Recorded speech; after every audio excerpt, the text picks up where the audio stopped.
She had one coin left in the world, and she spent it on a dying man nobody wanted. They laughed at her, called her a fool.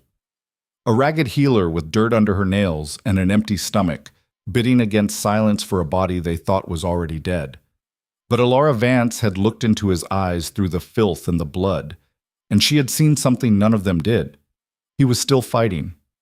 What she didn't know, what none of them knew, was that the broken man she dragged home in a wheelbarrow was the most powerful alpha to ever walk the frontier. A king, missing for 3 months. And the moment she saved his life, she didn't just change her own fate, she changed the fate of an entire kingdom. Stay with me until the end of this story, because nothing about it is ordinary. If you're watching from your city tonight, drop it in the comments, hit that like button, and let's begin. Coldwater Crossing had never been a kind place. It sat at the edge of the known frontier like a splinter buried too deep to remove, half forgotten by the capital, fully abandoned by anything resembling justice. The streets were packed dirt and broken stone, lined with buildings that leaned against each other for support, the way desperate men lean on worse men when there's nowhere else to turn. The market smelled of smoke, animal dung, and the kind of poverty that gets into your clothes and never leaves. The wind came down from the Asheville Mountains every evening, carrying cold that had no mercy in it, and the people of Coldwater Crossing had long since stopped looking at the sky for anything other than weather predictions. Hope, in this town, was considered a character flaw. Elara Vance had lived here for 11 years, and she had learned, slowly, painfully, to keep her hope small and quiet, tucked somewhere deep in her chest where no one could see it and use it against her. She was 26 years old, with the calloused hands of a woman twice that age, and she moved through the streets of Coldwater Crossing. The way water moves through rock, not aggressively, not loudly, but persistently, always finding the cracks.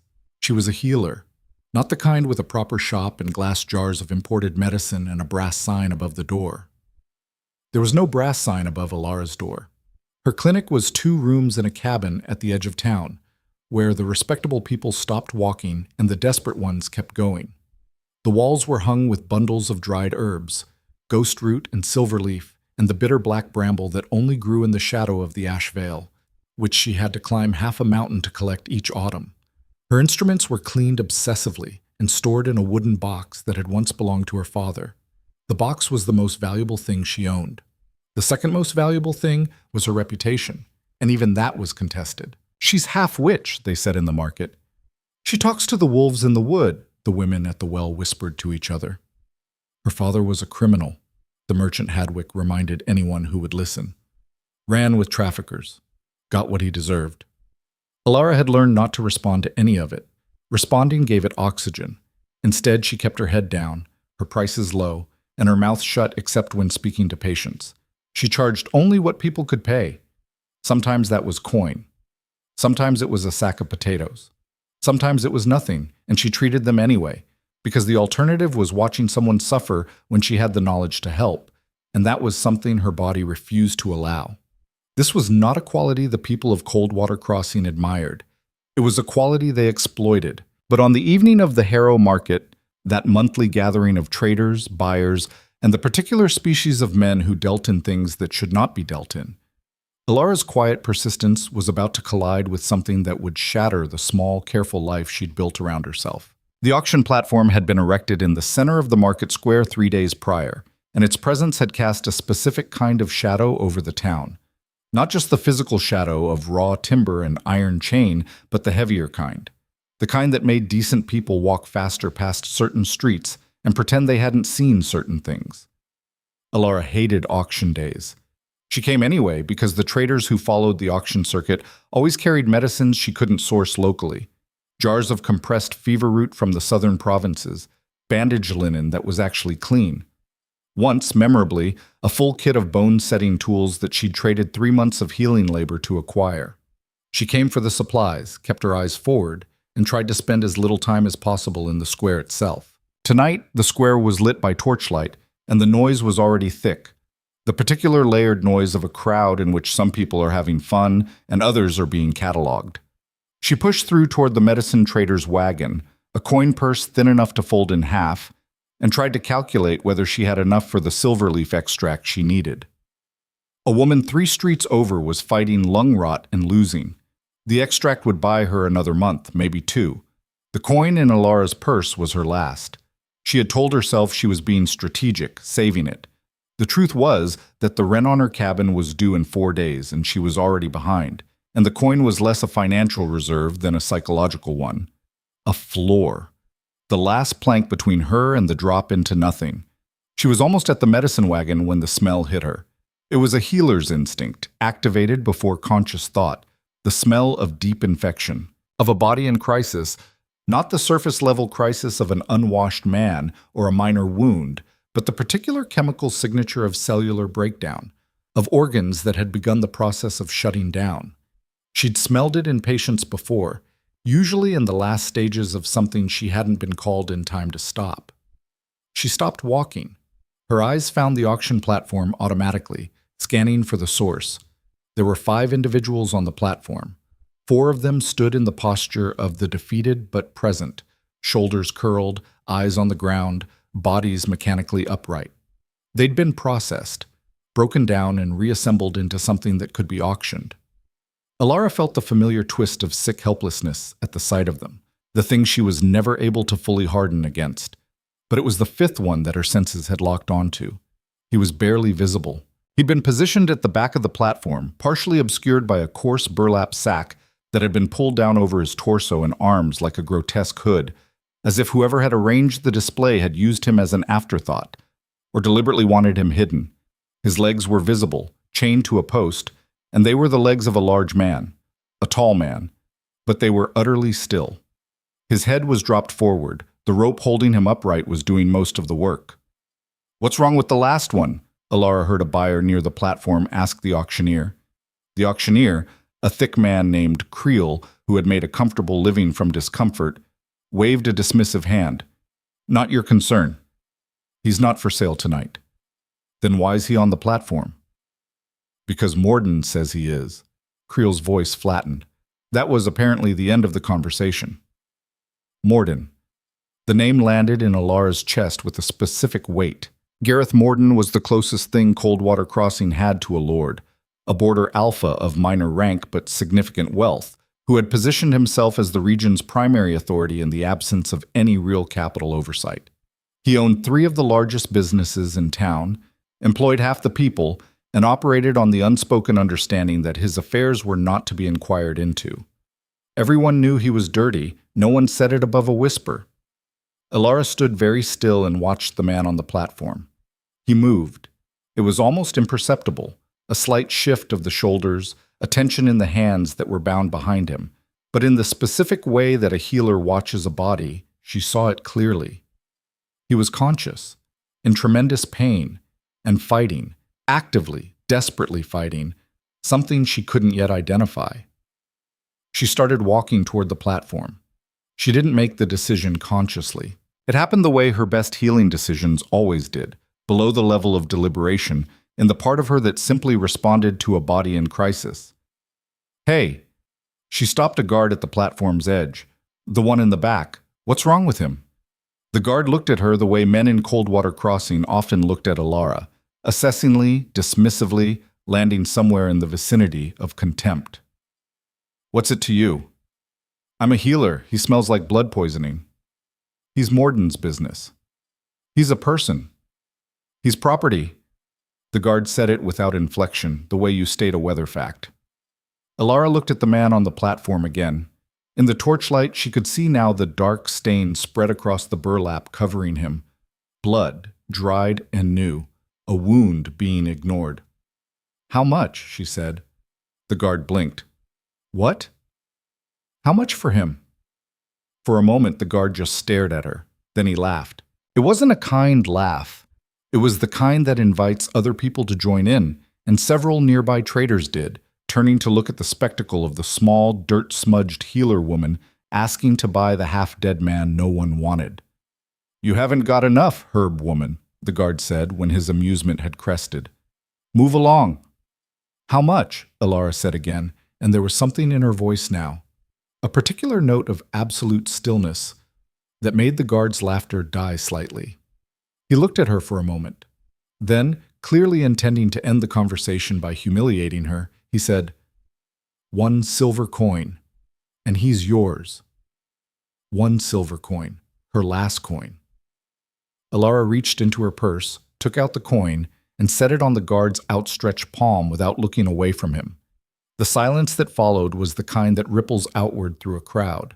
They gave him to her the way you hand off a broken cart, without ceremony, with a kind of contemptuous efficiency that assumed she'd realize her mistake quickly enough. A second guard came and unchained him from the post, and he collapsed immediately, and neither of them moved to catch him, and Elara was already on her knees on the platform before he hit the boards. "Easy," she said. Her voice was clinical, automatically. "I've got you." He turned his head toward her, and she saw his face for the first time. Even through the filth and the bruising, and there was a great deal of both, the structure of it was remarkable. Strong, clean lines, a jaw that looked like it had been carved rather than grown, eyes so pale they caught the torchlight like silver coins. Those eyes found her face and focused on it with an intensity that surprised her, a very deliberate, very present attention that was completely at odds with the state of the rest of him. "Can you walk?" she asked. "Yes," he said. He couldn't. They both knew it as soon as he tried, his legs folding beneath him in a way that had nothing to do with will and everything to do with the fact that his body had been running on nothing but stubbornness for what was clearly a very long time.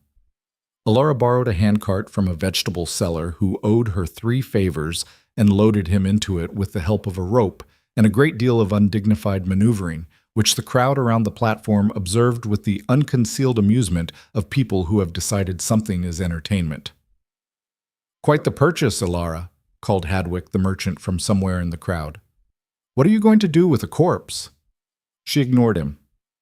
"He's not going to make it to your cabin," someone else called out. "Save yourself the trouble." She gripped the handles of the cart and pushed. The road from the market square to her cabin was not long, 20 minutes on a normal night, through the thinning press of buildings until the town gave way to the scrubby woodland where property values dropped low enough that a healer of her income bracket could afford a roof. But pushing a cart loaded with a large, unconscious man uphill on broken stone in the dark was not a normal night's exercise. And by the time she got him through her cabin door, her arms were shaking and her back had begun the specific complaint that she knew would become tomorrow's problem. She got him onto her examination table, another undignified process involving several repositionings and the creative use of a door frame for leverage, and lit every lamp in the room. Then she went to work. The wound was the first thing. He had been stabbed, not recently, 3 or 4 days ago, she estimated, in the left side below the ribs. The blade had gone deep. Someone had dressed it, badly, with what appeared to be a strip of rough cloth that had not been cleaned, and the wound had done exactly what untreated wounds do in those circumstances. It had begun to turn. She cleaned it without letting herself think about how much the silverleaf extract would have cost, and how she no longer had any money. She used what she had. The strong alcohol she kept for disinfecting instruments, the last of her ghost root paste, fresh bandage linen. Her hands moved with the automated confidence of 11 years of practice, while her mind cataloged his other injuries with the systematic focus she applied to all her patients. Bruising across his ribs, several possibly cracked. His wrists were raw from restraints. He'd been struck across the face multiple times. The evidence written in the precise language of impact and healing that she had learned to read the way other people read words. Malnourished, not severely, but he'd been denied adequate food for at least 2 weeks. But it was the other thing that stopped her. She was checking his pulse, 3 fingers on the inside of his wrist, a discipline she maintained even when the heartbeat was visually obvious, because a healer who gets lazy about basics becomes an ex-healer, when she felt it. It was subtle. So subtle that she thought for a moment she was misreading it. A resonance beneath his skin that was not quite physical, not quite anything her training had given her a category for. Like a vibration in the marrow. Like something very large and very powerful being held in a very small container. She had grown up on the frontier. She had treated all kinds of people. She had also, once, 3 years ago, treated a wolf shifter who had been injured in a territorial dispute and come to her because there was no one else willing, a young man named Corvin who had been terrified and in pain and who had trusted her because she hadn't reacted to his nature with anything other than the same methodical attention she gave everyone else. She recognized what she was feeling now, but this was not the contained, careful resonance of a shifter maintaining control. This was the resonance of a shifter whose control was failing. Whatever had been done to him, the wound, the captivity, the poison she was beginning to suspect had been administered deliberately, was actively working against his body's ability to maintain its human form. She stood very still for a moment, hand still on his wrist, and breathed carefully. If he shifted on her examination table in her two-room cabin, it would not go well for the cabin. "Hey," she said, not loudly, the same quiet, direct voice she used with patients in pain. "Can you hear me?" His eyes opened, those silver eyes catching her lamplight. "You need to stay still," she said, "and I need you to work with me, not against me. What you're fighting right now. I can help, but you have to let me." "You know what I am," he said. His voice was rough, barely above a whisper, but the directness of it was startling. A man who, even now, addressed the world without flinching. "I've treated shifters before," she said. "I'm not afraid of you." Something crossed his face. It wasn't the gratitude she'd half expected. It was something more complicated than that, more searching. "Who are you?" he asked. "Elara Vance. I'm a healer. You're in my cabin." She picked up a small clay cup and brought it to his lips. "This is willow and ghost root tea. It will reduce the fever and help with the control. Drink it." He looked at the cup. He looked at her. Then he drank. He slept for most of the first day, which was what she'd expected and what he needed. She checked his wound every 4 hours, kept the fever tea coming, and sat in the chair by his bed reading her father's old medical journals by lamplight when she wasn't actively tending to him. She had one other patient that day, the woman with lung rot, for whom she improvised a treatment using ingredients she already had, and she was back within 2 hours. On the morning of the second day, the fever broke. She knew before she even checked his temperature. She heard him move in the other room with a kind of purposeful control that had been entirely absent before. And when she came through the door with his breakfast, thin broth, which was what she could afford with no money, and a depleted larder, he was sitting up. He looked different upright, larger than she'd remembered, though the table should have given her adequate context. His shoulders filled the space with a quiet authority, and the bruising on his face had faded overnight more than it should have. Faster than a normal man healed, though slower than a shifter at full strength would have managed. He looked at her with those silver eyes and said, "Thank you." 2 words, simple and direct. But the weight he put behind them suggested he understood exactly what they were meant to carry. "Don't thank me yet," Elara said, setting the broth in front of him. "You're not better. You're better than dying, which is different. Eat that. All of it." He looked at the broth. He looked at her. A slight movement at the corner of his mouth that might, under other circumstances, have been a smile. "You're very direct," he said. "I live alone in a cabin outside a town that considers me somewhere between eccentric and criminal," she said, sitting down across from him. "Indirect gets nothing done. What's your name?" A beat of silence, just long enough for her to notice it. "Darian," he said. She waited. "Darian Valcrest." She didn't react. She was good at not reacting. It was like most of her skills, something she had developed out of professional necessity. But under the table, her hand, holding her own cup of tea, went very still. "Valcrest. The name of the ruling line, the Alpha King's family name." She looked at him very carefully, at the silver eyes which she now realized were not just unusually pale, but were the specific silver of a dominant alpha at the upper end of the natural range.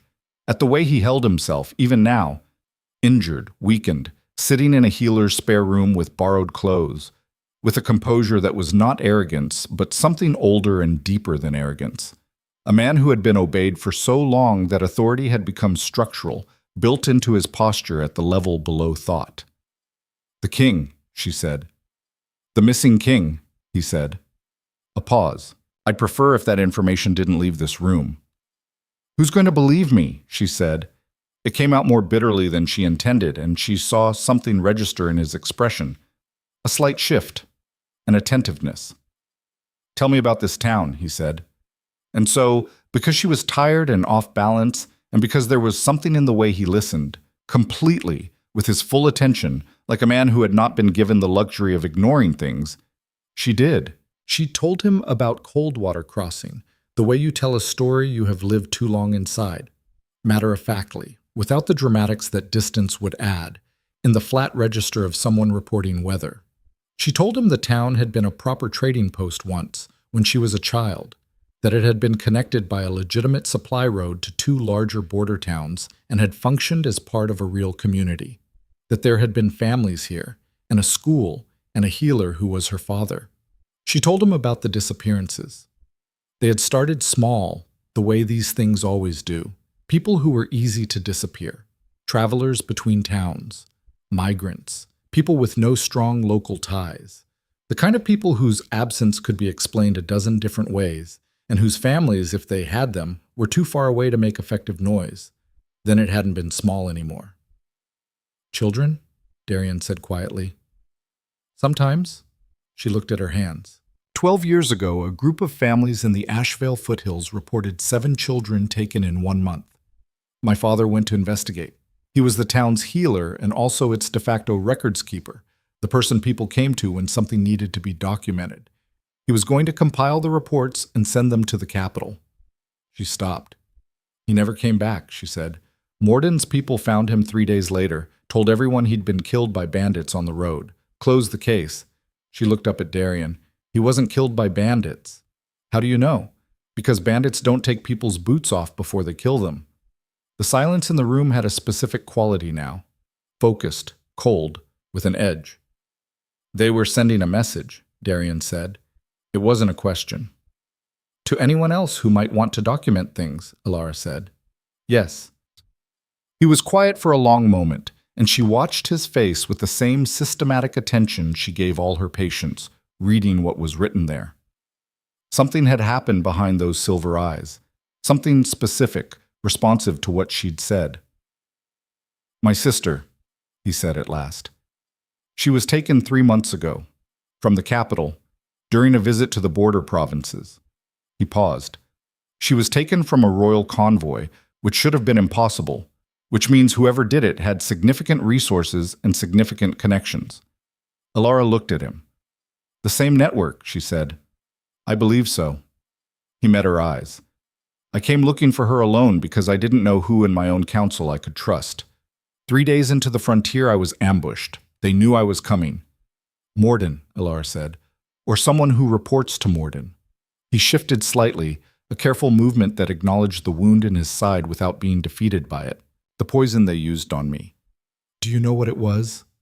She did. She'd identified it on the second day of his treatment, and it had told her a great deal about who they were dealing with. "Veilvort extract," she said. "It doesn't kill directly. It suppresses the shifter's ability to transform while simultaneously feeding on the energy the body uses to try. It's efficient, expensive." She paused. "It's not something a common bandit carries." "No," he agreed. "It's not." He looked at her for a long moment, really looked at her, with the kind of direct, unguarded attention that she found both disarming and somewhat difficult to hold. "You spent your last coin on me," he said.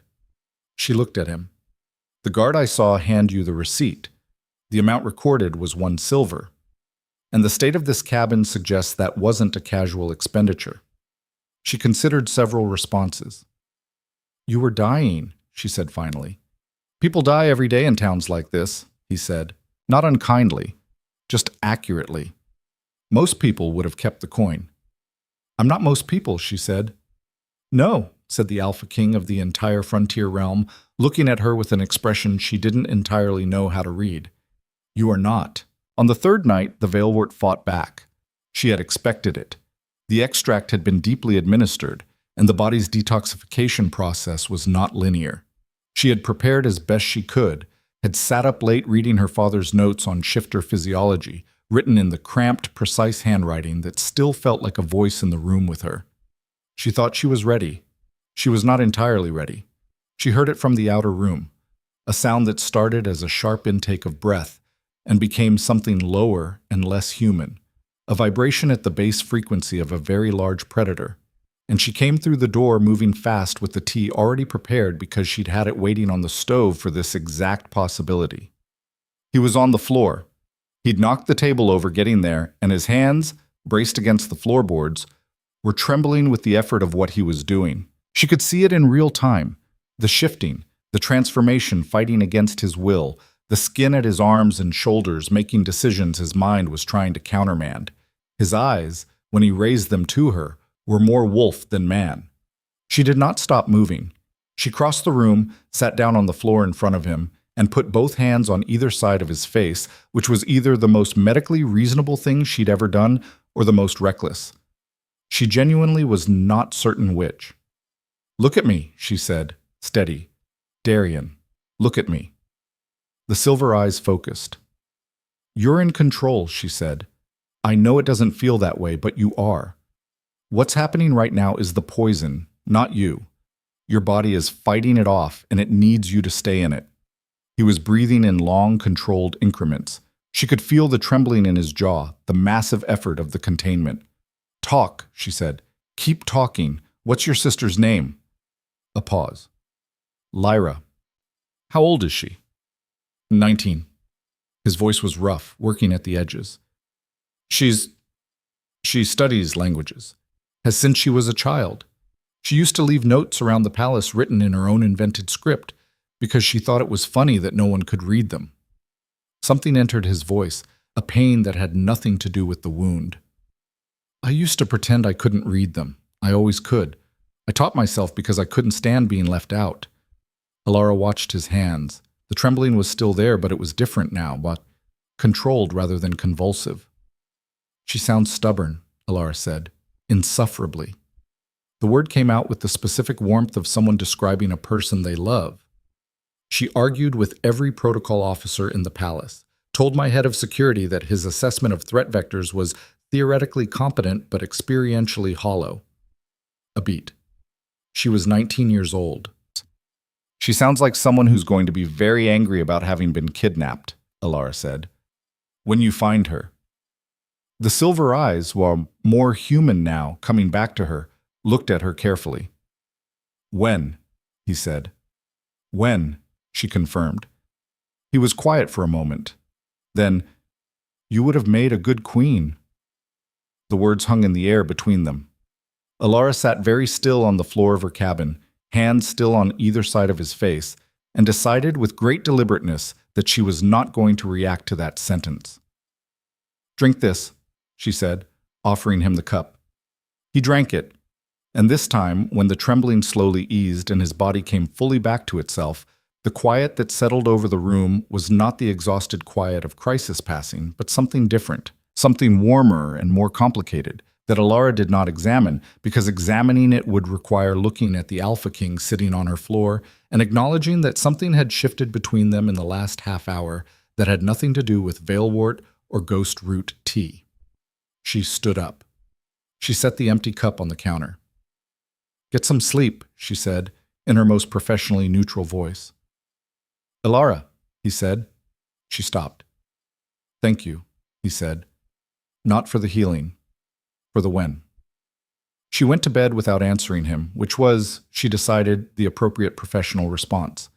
She lay in the dark for a long time before she slept, listening to the wind come down from the Ashvale Mountains, and thinking about her father's empty chair on the other side of the cabin wall, and about a 19-year-old girl who invented her own language and was out there somewhere in the dark, waiting for someone to come with a when instead of an if. By the end of the first week, Darian was ambulatory.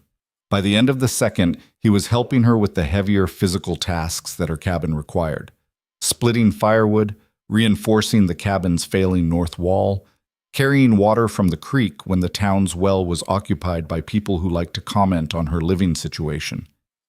He did these things without being asked and without making a production of them, in the quiet, purposeful way of a man who was uncomfortable with idleness and had decided that contributing labor was an appropriate form of payment for the room and the care. She let him, partly because she needed the help, and partly because watching Darian Valcrest chop firewood while maintaining the careful, controlled economy of movement of a man whose left side was still healing was, she admitted privately to herself, not an unpleasant thing to observe. She learned him in the way she learned all her patients, attentively, somewhat systematically, reading the information a person communicates without intending to. He was meticulous with both his body and his thinking. He slept less than she'd expected, 4, 5 hours, and then awake and alert, sitting at her table with whatever he'd found to read or working through what she came to understand was a continuous strategic analysis of the problem at hand. He had a memory that was not merely good but architectural. He could recall, verbatim and in sequence, things she had mentioned in passing, and he filed them somewhere and retrieved them when they connected to something new. He was, she realized, a very good king, in the specific technical sense of someone with the cognitive tools for the job. Whatever else might be said about the monarchy, they had not wasted that particular chair. And he watched her. Not intrusively. There was nothing predatory in it, but she caught it regularly. A glance held a beat too long, an attentiveness that exceeded what the task at hand required. When she was treating a patient, he stayed carefully out of the way, but she could feel the quality of his focus from across the room. When she spoke, he listened with a completeness that was frankly slightly unnerving after 11 years of being talked over and around and dismissed. She told herself it was the wolf's nature. Shifters were observant by biological design. It wasn't personal. She told herself this with a frequency that suggested she was not entirely convinced by it. On the 8th day, he told her about the informant network he'd been building before the ambush. Contacts in 3 border towns who had been gathering evidence on Morden's operation. 2 of them had gone silent in the month before Darien had been taken. One was still active, a merchant named Saris who operated out of a town called Harkin's Ford, 2 days' ride east. Saris can give us the location of the main holding facility, Darien said. He'd laid out a map on her table, Sarah pulled from somewhere she'd stopped asking, and his finger was on a valley in the Ashevale foothills, about 40 miles from Coldwater Crossing. I believe it's here. There are 3 old mining camps in this range that were abandoned 12 years ago. 2 of them are visible on the main trade road. 1 isn't. Elara studied the map. Then she studied his face. You're going, she said. I'm going, he confirmed. My strength is at perhaps 60%. I'd prefer 80, but Lyra has already been held 3 months. He looked up at her. I'm not asking you to come. You've done more than... I'm coming, she said. The silence. Elara? My father is somewhere in that network, she said. Has been for 12 years. She looked at him directly. Don't tell me the risk. I know the risk. I've known the risk for 12 years while doing nothing about it because I didn't have what I needed. Now I do. He looked at her for a long moment, that careful architectural attention. What do you have now that you didn't have before? He asked. You, she said simply. He was quiet. And you have me, she said, which means neither of us is going alone. Outside, the wind came down from the Ashevale Mountains, cold and without mercy, the way it always did. In the small, lamp-lit cabin at the edge of the town that had forgotten hope, the Alpha King and the healer spread their maps and made their plans, and the something that had been growing quietly between them since the night on the floor, that warm, complicated, carefully not examined thing, put down another root in the dark and held on. The road to Harkin's Ford would be long and dangerous. Morden's people were everywhere along the frontier, and the hidden fortress in the mountains held more prisoners and more secrets than either of them yet understood. But Elara Vance had spent her last coin on a dying man. She had never once regretted a diagnosis. They left Coldwater Crossing 3 hours before the sun came up. Not because the darkness made the road safer. It didn't. Not on the frontier, where the only things moving before dawn were the things that preferred not to be seen. They left early because Elara had spent 8 days treating a man who the entire town believed was dead, and because Morden had ears in every establishment from the market square to the mill, and because the guard she'd paid her last coin to had a face that Elara had catalogued carefully and did not trust at all. Every day they stayed was a day closer to someone connecting the dots between the half-dead man sold at auction and the quiet healer at the edge of town who had stopped coming to market. She had packed with the efficiency of someone who had learned to do more with less. 2 changes of clothes, her father's medical kit, which she wrapped in oilskin and strapped to the inner frame of her pack so it wouldn't shift. Every herb she had that was worth carrying. The ghost root, the silver leaf she'd traded labor for, a small clay jar of the anti-veilwort compound she'd formulated during Darian's recovery. Because if they were going back into territory where Morden operated, veilwort was a realistic threat. A hunting knife with a blade she kept sharp enough to split a hair, because the frontier had taught her that a healer who couldn't protect herself was just a liability in a bad situation. Darian traveled lighter. He'd acquired a horse. She hadn't asked how because the answer probably involved resources she'd rather not know about. A dark-coated animal with a calm, deliberate temperament that suited its rider. He'd also acquired weapons, a short sword and a long hunting knife, both of which he wore with the automatic ease of someone who had never not worn them, and had only been without them for 2 weeks due to circumstances beyond his control. He helped her onto the horse's back without ceremony, mounted behind her because there was only one horse, and because the road to Harkin's Ford ran through 40 miles of frontier terrain that included at least 2 stretches known for bandit activity, and having the larger of them on the outside with access to the weapons was the tactically obvious arrangement. Neither of them commented on how close this put them. Elara sat forward and looked at the dark road ahead. Darian settled behind her. The horse moved onto the trail, and Coldwater Crossing, the town that had been her cage and her survival for 11 years, fell back into the dark. She didn't look back at it. She thought she should feel something more complicated than she did. 11 years was a long time, but what she actually felt, as the cold air came down off the ash veil and the horse's hooves found their rhythm on the packed earth, was something she didn't have a clean word for. Not quite relief, not quite fear. Something in the frontier between them. "You're quiet," Darian said behind her. "I'm always quiet," she said. "Not like this." A pause. She felt the subtle shift of his weight as he read the terrain ahead, the automatic vigilance of a man whose threat assessment was running even in still air. "Tell me something. Anything. I find that talking helps the road." She considered this. "My father used to say that the frontier was honest," she said after a moment. "He said cities could lie because they had enough walls to hide things behind. But out here, everything that exists does so in the open. The cold is cold. The danger is danger." She paused. He thought that was better. "I used to argue with him about it." "Did you convince him?" "No, I mostly convinced myself he was right." She looked at the dark outline of the ash veil against the slightly lighter dark of the pre-dawn sky.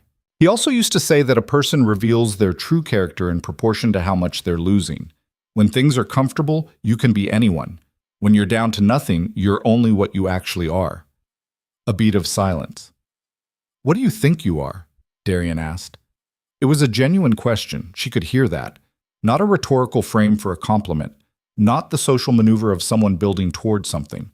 A man who had lain on her floor fighting his own transformation and spoken about his sister's invented language, asking a real question. "Stubborn," she said. "Persistent. Not particularly brave. I get scared regularly. But I don't let the fear make the decision. That's different from brave, I think." She paused. "What are you?" She felt him consider this. The horse moved through a stand of ashvale pine, and the smell of resin and cold stone was briefly overwhelming, clean and ancient. "I don't know yet," he said finally. "I thought I did for a long time. A king is a defined thing. There are protocols, there are expectations. I fulfilled them." A pause. 3 months on the frontier, most of it on the ground, and I've spent more time thinking about who I actually am than I did in the previous 30 years. "And?" she said. Another silence. "Ask me when this is over," he said, and the way he said it, quietly, with a kind of precise intentionality, made Elara look at the dark road ahead and decide once again that she was not going to examine whatever that meant. They reached Harkin's Ford on the second afternoon, coming in through the eastern approach so that anyone watching the main road wouldn't clock their arrival. The town was larger than Coldwater Crossing, but not better. It had the scale of a place that had once had ambitions and had since redirected them toward mere survival. The main street was wide enough to turn a wagon train in, and it was lined on both sides by establishments that ranged from legitimate trading posts to the kind of establishment that didn't put its services on a sign. They left the horse at a livery 3 streets back from the central market and went in on foot, and Elara was aware of the particular quality of attention that followed them as they moved through the crowd. Not hostile, not yet. But Harkins Ford was a border town, and border towns had the hyperactive situational awareness of places that sat on the edge of multiple competing interests. Strangers were assessed quickly and filed. Saris operated from a cloth merchant stall in the eastern wing of the covered market. He was a small man in his 50s with the kind of face that had been specifically designed by its owner to be forgettable. Arranged in neutral planes, expressing nothing, the face you passed without remarking on in a crowd of 100. Darian had described him accurately. He had also described the specific code. You asked about the price of undyed wool, and if the number he quoted back was odd, the contact was still active. If it was even, you walked away without breaking stride. Elara approached the stall alone, while Darian positioned himself 20 feet back where he could cover the exits and watch her approach simultaneously. This had been her suggestion, and he had accepted it after a moment's consideration that told her he understood her reasoning. A lone woman browsing cloth was invisible in a market. A large man with weapons was not. The undyed wool, she said, picking up a bolt of rough cloth and turning it in her hands with what she hoped looked like the casual interest of a buyer. How much for this grade? Saris looked at her. He had small, sharp eyes in his forgettable face, and they were considerably more alert than the rest of his expression. 11 silver per length, he said. Odd. Active. She set the cloth down. Too rich for my budget, she said. Do you have anything in the secondary warehouse? I was told you keep the better stock off floor. This was the second part of the code. A secondary warehouse meant a private meeting. Saris looked at her for a long moment. Then he called over his shoulder to an assistant she hadn't seen and said, Mind the stall. I need to check inventory. He didn't look at Elara again, but walked toward the back of the market with a deliberateness that said, Follow me at a distance. She did, and Darian, she knew without checking, was already moving. Bottici. The back room of Saris's actual operation was not a warehouse. It was a room above a glassblower's shop, reached by an exterior staircase and a door that had 3 locks, each operated by a different key, and a fourth mechanism that was not a lock at all, but a specific pressure point in the door frame that had to be engaged before the third key would turn. She watched Saris work through all of this with the unhurried precision of a man who had long since stopped being nervous about his security measures, because his security measures had proven themselves. Inside, shelves of what were genuinely cloth samples, which she suspected were maintained for verisimilitude, a small table, 3 chairs, a lamp. A map on the wall that she immediately began reading. Darian came through the door 30 seconds after her, and Saris, who had been in the act of pouring water from a clay pitcher, went completely still. You were told to come alone, Saris said, and his voice had changed. The forgettable quality gone, replaced by something precise and very careful. She's with me, Darian said. Saris looked at him. The looking went on for several seconds, the quality of it shifting, recalibrating, a man running a very fast and very thorough assessment. I heard you were dead, Saris said at last. Provisionally, Darian said. I'm reconsidering the position. Something moved in Saris's face, not quite a smile, but the architecture of one. He set the pitcher down and sat in one of the chairs and said, Then sit, because I have things you need to hear, and some of it's going to be very bad. The network, as Saris described it, was not what either of them had fully understood it to be. It was old. That was the first and most important thing. Elara had assumed 12 years based on when her father had disappeared. The truth, according to what Saris had spent 3 years quietly assembling, was closer to 25. A generation. It had started as a smaller operation, trafficking primarily in contracted labor, legally gray but not technically illegal under the frontier codes of the time, and had grown and formalized and dropped its legal pretensions over the years as its profits and influence made pretension unnecessary. Morden was not the origin. Morden was the current face, the administrator, the local enforcer. The actual origin was deeper in the capital, a set of connected interests that Saris referred to consistently as the consortium, and that had members at multiple levels of legitimate government, commerce, and frontier authority. Men with titles. Men whose names appeared on official correspondence. Men who could make investigations disappear, which was why 25 years of evidence had never produced a single prosecution. The holding facility, Darian said, interrupting gently. Where is it? Saris looked at him. You already suspect. The Old Vale mining camp, the one that's not on the official survey maps. How did you... Because whoever took that camp off the survey maps had to have access to capital survey records, and that requires a connection above Morden's level, which meant the facility was worth protecting, which meant it was significant. A beat. How many? Saris was quiet for a moment. 40, maybe more. The count moves. They transfer people along the route. The ones who've been there longest are the ones with skills or knowledge the consortium considers valuable and that they're not ready to sell yet. Elara felt the sentence land in a specific way. Skills or knowledge, she said. What kind? Saris looked at her. Your name is Vance, he said. It wasn't a question. The room went very quiet. Your father was a record keeper, Saris said. He had documentation. Evidence he'd compiled on the early operation. Names, dates, transaction records. Enough to bring down the whole structure if it had ever reached the right hands. He paused. They didn't kill him because killing a healer and record keeper generates more questions than it answers. They took him because what he knew was more useful contained than eliminated. Elara sat with this for a moment. The lamp flickered. He's alive, she said. The words came out flat and careful, the voice she used when she needed to hold herself together. As of 4 months ago, Saris said. After that, my inside contact went silent. She looked at the map on the wall, the Ashvale foothills, the valleys she and Darian had identified. We're going, she said. You'll need more than 2 people, Saris said. How many guards does the facility maintain? Darian asked. 20 regularly. Morden has a personal detail of 8 that rotates between his estate and the camp on a 2-week schedule. When the schedule puts them at the camp, Saris hesitated. You'd be walking into 30 armed men. When is the next rotation? 4 days. Then we have 4 days, Darian said. Saris looked at him with the expression of a man who had spent 3 years building a careful, cautious intelligence operation and was now watching it collide with a king's impatience. And if you go in with 2 people and fail, everything I've built disappears. Morden burns the camp, moves the prisoners, and 25 years of evidence goes with them. Then we don't fail, Darian said. Elara was looking at the map. She was thinking about 40 people in a mountain camp. She was thinking about her father's handwriting in the medical journals. She was thinking about a 19-year-old girl who invented languages. There's another option, she said. Both men looked at her. You said the count moves, that they transfer people along the route. She looked at Saris.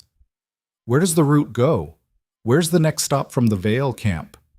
Saris frowned slightly. There's a waypoint at Grayford, another at the eastern pass before the border. Why? Because if we can disrupt the transfer route, she said slowly, working it out as she spoke, we don't just close one facility, we collapse the movement of anyone currently in transit. They can't move prisoners toward the border if the road's blocked. They can't move them back to the camp if we're already inside. She looked at Darian.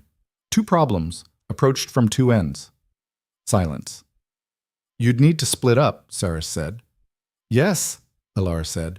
Darian looked at her with an expression she was beginning to recognize, the one where he was running the tactical calculus and reaching a conclusion he didn't entirely like but could not argue with. The Grayford waypoint is a day's ride from the Vale camp, he said. I know. You'd be alone. I'm always alone, she said. I've been managing. This isn't... He stopped. His jaw was tight. This is not the same as managing Coldwater Crossing. No, it's not. She looked at him directly. But I know the frontier medicine routes. Healers move freely on these roads because nobody wants to be the person who stops the healer. It's one of the few protections we have. She turned back to Saris. The waypoint at Grayford, is it a formal facility or an improvised one? Informal. A barn on a private property, owned by a man named Tuck, who thinks the consortium is a legitimate trading company and is paid accordingly. He paused. He's not a fighter. Then I can get in, she said. I go in as a healer making a welfare check, Traveling healers do it along the trade routes. It's not unusual. I assess what's there. If there are prisoners in transit, I document it. She looked at Darian. And I make sure no one uses that road for the next 48 hours. How? Saris asked. She thought of the jar of compound in her pack. There are herbs, she said, that when burned produce a smoke that makes horses violently ill within 200 feet. The effect lasts about 12 hours.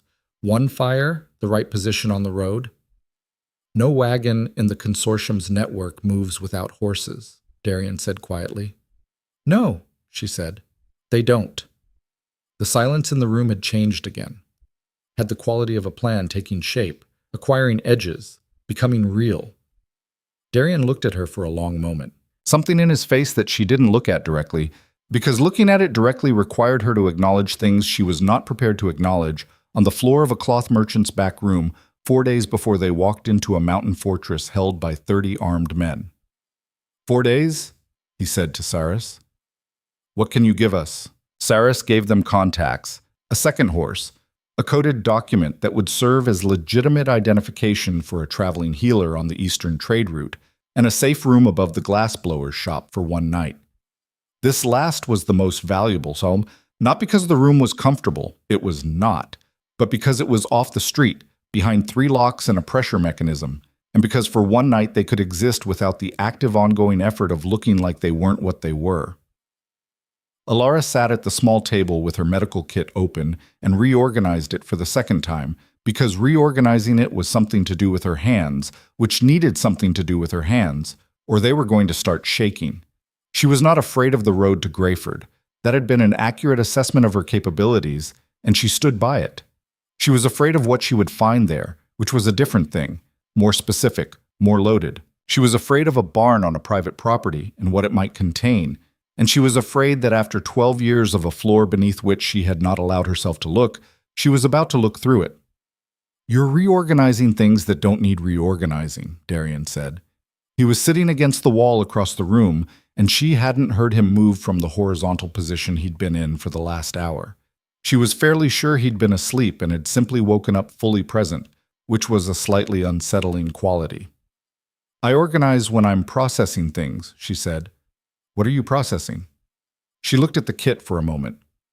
What Saris said about my father. She closed the lid and set the kit aside. I've known for 11 years that he didn't die on the road. I've known there was another explanation. But knowing something and having it confirmed are different weights. Yes, he said. I'm not... She stopped, tried again. I'm not falling apart. I want to be clear about that. I'm functional. I have a plan and I'll execute it. I know, he said. I didn't suggest otherwise. People usually assume that when a woman is quiet about something significant, she's about to... Elara. His voice was quiet and direct. I know you're not falling apart. I've watched you function. It's actually somewhat astonishing. A pause. I also know you're allowed to feel things while you're functional. They're not mutually exclusive. She looked at him in the lamplight. The bruising was almost entirely gone now. His face had returned to its original architecture, which she was aware was, objectively, extraordinary.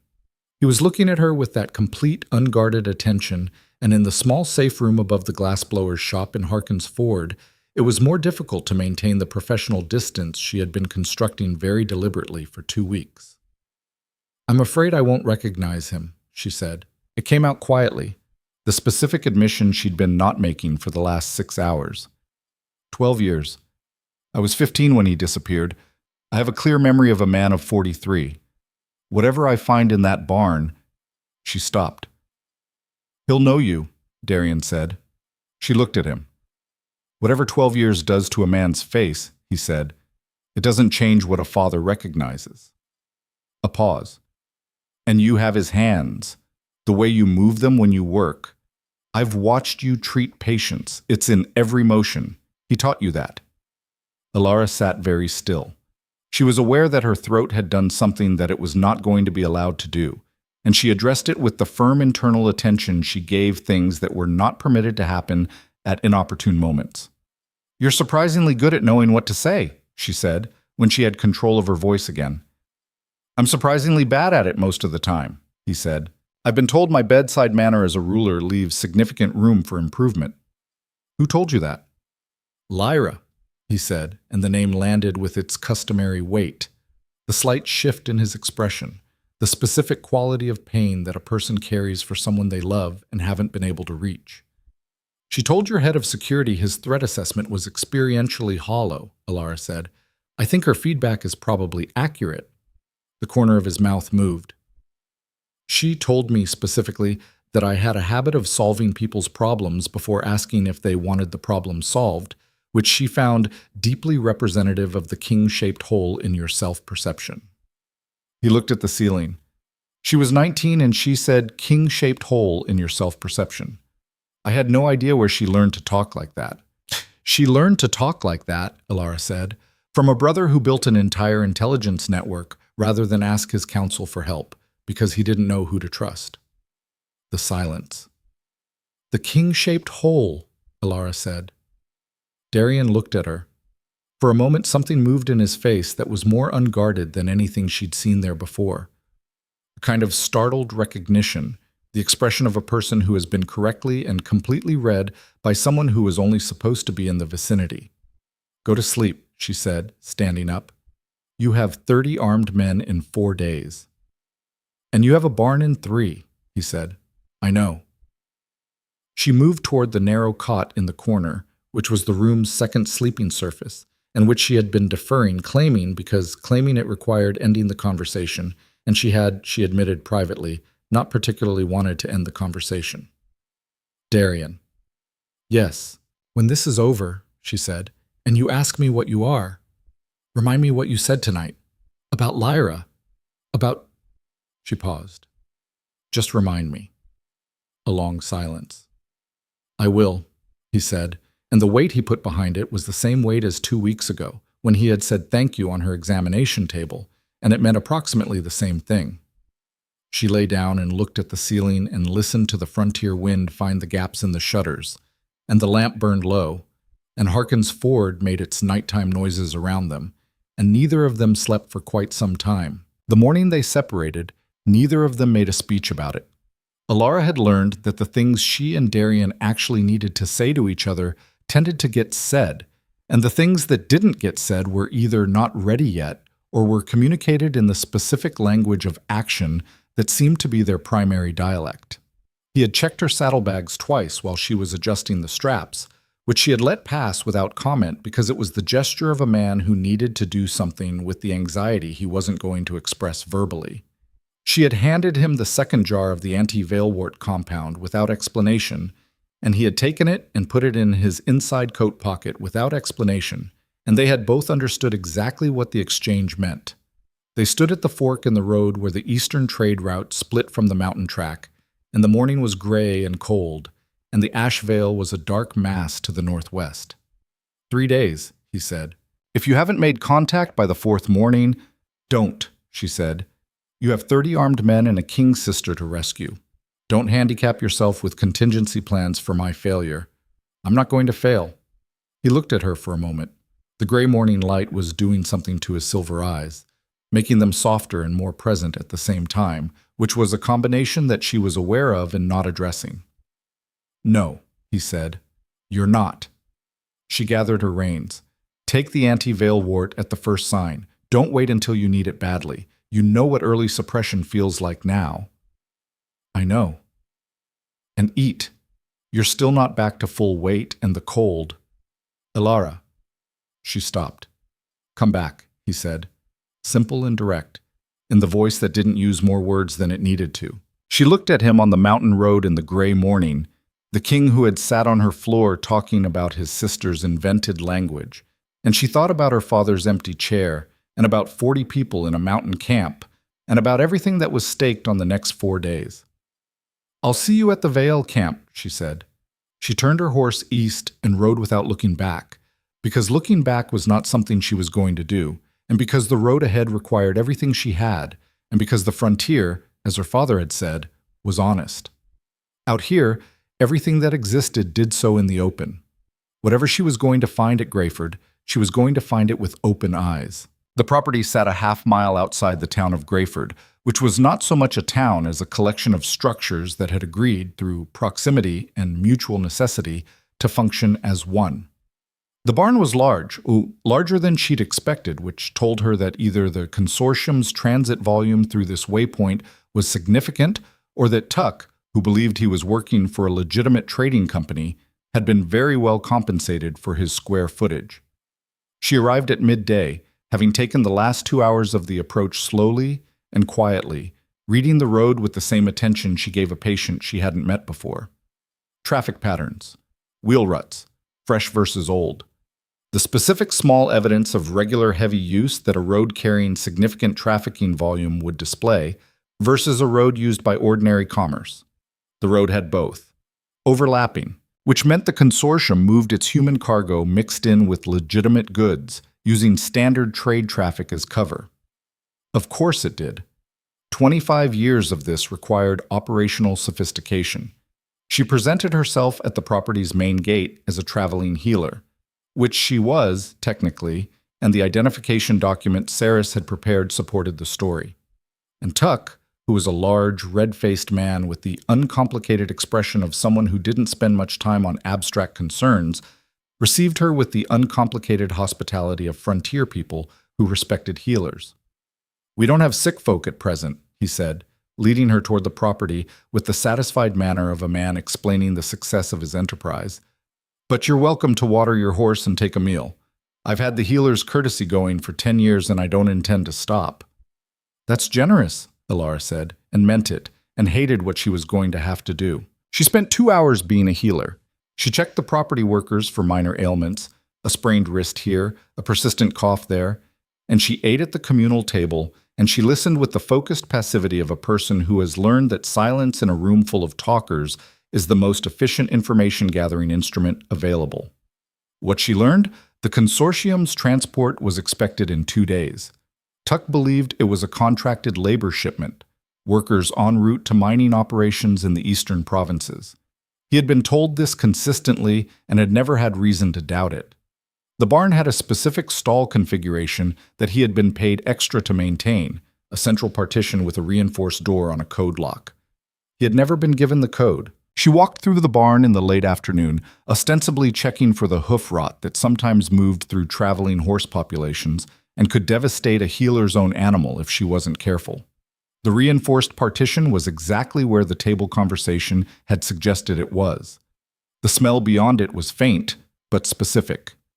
She recognized it, the same deep chemistry distress signal that had stopped her in her tracks at the Harrow Market. Not as acute. These people were not in the acute crisis that Darien had been, but present, muted. The smell of people who had been contained long enough for the body to begin recalibrating its expectations of what normal felt like. She pressed her hand flat against the partition.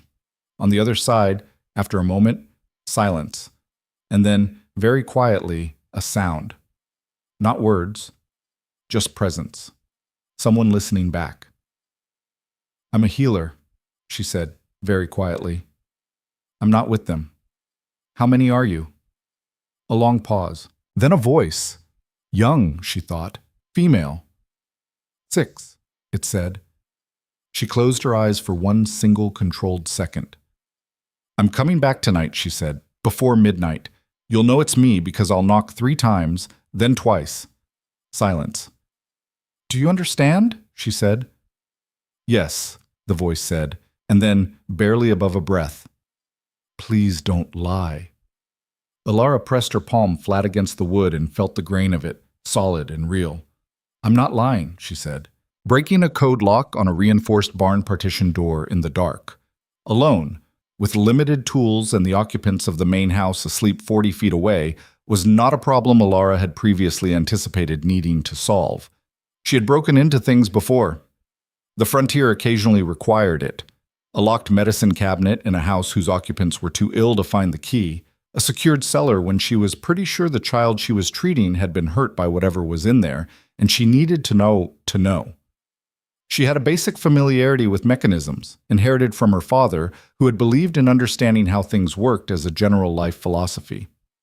The code lock was a 6-tumbler combination.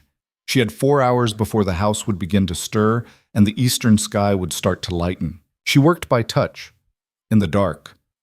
With her smallest probe tool from the medical kit and a patience that she sourced from the same reservoir she drew on when she was setting a broken bone or holding a wound shut while waiting for the bleeding to decide to stop.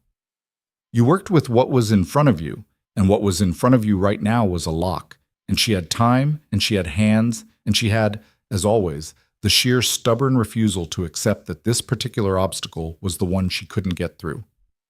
2 hours into it, the third tumbler gave. She exhaled. Moved to the fourth.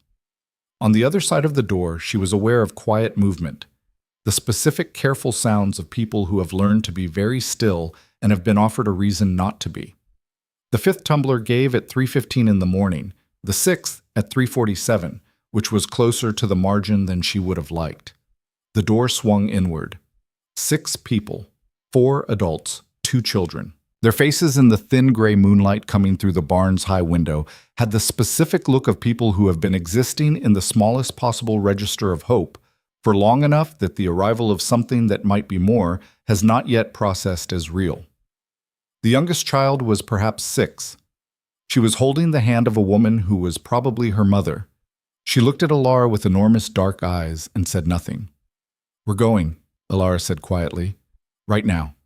Walk exactly where I walk and make exactly as much sound as I make." "The horses," said the young woman who had spoken through the partition. She was perhaps 20, wiry, with the composed alertness of someone who had been paying close attention for a long time. "The main stable has 6 animals." "I know," Elara said. "That's already handled." She had spent 30 minutes that evening moving the burning compound, distributed across 3 small clay containers set in the hay at the pasture edge, timed to ignite from a wick, into position. "The horses in this stable are going to become very sick in," she checked her mental timer, "approximately 40 minutes. Anyone who tries to use this road for pursuit is going to be doing it on foot." The young woman looked at her with an expression that was, Elara thought, the frontier equivalent of profound respect. "Come," Elara said. "We move now." They came. She moved them in the precise, directed way she moved through everything, with attention, with economy, without wasted motion. Out the barn side door, which she had already assessed and identified as the exit vector with the lowest probability of being observed from the house. Through the back pasture, where the fence had a gap she'd found in the afternoon. Onto the back road, not the main track, which would be watched, but the older sheep path that ran parallel and connected 3 miles out to the eastern fork. She had 3 miles to cover with 4 adults and 2 children, in the dark, before the horses went down and the alarm potentially went up. She covered it in just over an hour. They stopped in the cover of a pine stand at the eastern fork, and the 6 freed people sat down in the way of people whose legs have made their last optional movement for the evening, and Elara checked them. Systematically, quickly, assessing for anything urgent. No serious injuries, exhaustion, cold, dehydration, manageable. "Where are you taking us?" said the young woman who had become, by apparent consensus, the group's spokesperson. "East for now," Elara said. "I have a contact in Harkin's Ford who can keep you safe." She had left the direction and the specific phrase with Cyrus before they departed. "Once you reach the covered market, you find a cloth stall in the eastern wing. You ask about undyed wool, and the price will be 11. And if it's not, it will be." She was already moving, checking the road behind them, reading the dark. Nothing yet. "What's your name?" "Cass," the young woman said. "Elara." She looked at the group. "Can everyone walk?" "Yes," said Cass. "But the children, I'll carry them in shifts if needed." She looked at the small, dark-eyed child who had not let go of her mother's hand. "What's her name?" "Wren," said the mother, the word barely audible. "Wren." Elara crouched down to the child's eye level in the way she did with young patients, making herself smaller, less imposing. "You've been incredibly brave. I need you to be brave for a little more. Can you do that?" The child looked at her for a long moment with those enormous dark eyes. "The other lady said someone would come," Wren said, in the precise, carrying whisper of a small child attempting quiet. "She said we had to keep being brave because someone would come." Elara felt something move in her chest. "What other lady?" she said. Wren thought about this with the gravity that small children give to remembering. "The one they moved 2 days ago," she said. "She was there a long time. She taught me a song in a language I didn't know." She paused. "She said her name was Lyra." The pine stand was quiet around them. The distant hint of smoke had begun to drift from the direction of the Tuck property, the compound burning right on schedule. Somewhere back there, horses were starting to show the first signs of illness that would make the road impassable for anyone trying to follow. Elara stood up slowly. Lyra was alive, had been in this barn 2 days ago, had been moved, which meant she was in transit, which meant she was either already at the Vale camp or en route to it, which meant Darian needed to know.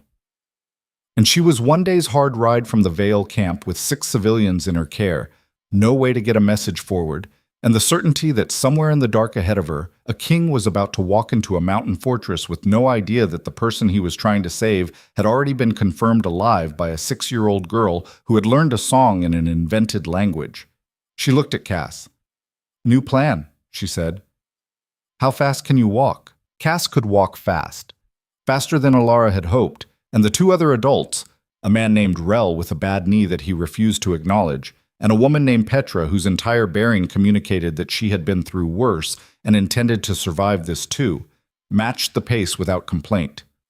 The children were split between them, Wren on Elara's back for the first mile because the child's legs were short and the ground was rough, and the younger of the 2, a boy of perhaps 4 named Set, who hadn't spoken since they'd left the barn, riding on Rel's shoulders with the concentrated stillness of a child who had learned that being easy to carry was a form of survival. They moved through the dark pine forest with as much speed as 6 people of varying mobility could manage on an unmarked sheep track in the Ashvale foothills, and Elara navigated by the stars and by the particular quality of the terrain underfoot, which her 11 years on the frontier had taught her to read the way a river reads its own banks. She was thinking about Darian, not in the way she had been thinking about him for the past 2 weeks, that careful, bracketed, not examined way. She was thinking about him in the specific tactical sense of a person trying to calculate the gap between what he knew and what he needed to know, and whether the gap was survivable.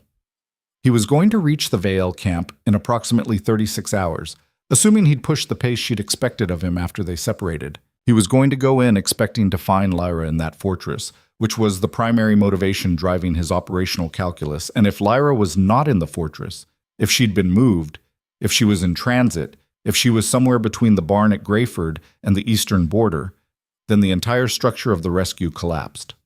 Worse, if Morden's people had become aware of the Greyford breach by morning, which was possible, they would send a message to the Vale camp. They would move the prisoners. They would lock down the facility, and the 30 armed men would become 30 armed men expecting trouble, instead of 30 armed men maintaining a routine that could be worked against. She needed to get a message to Darian. She had no way to send a message to Darian.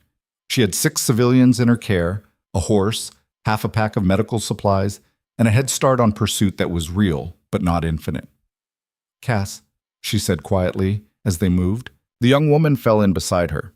Elara had noted, the specific quality of composure under pressure that spoke either to exceptional character or to circumstances that had comprehensively eliminated the luxury of falling apart.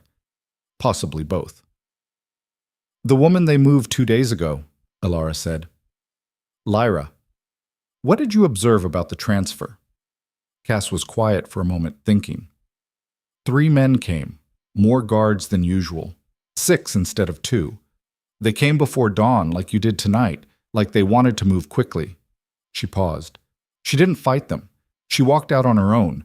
But before they put her in the transport wagon, she turned back and said something to us through the door. "What?" She said, "The maps my brother made of the eastern passes have a mark above the 3rd survey point. Find it. He'll understand." Elara stopped walking. Cass stopped too, looking at her with those sharp, careful eyes. "She knew," Elara said. It wasn't a question. She knew someone was coming. "She said she'd been expecting it for 3 weeks, Cass said.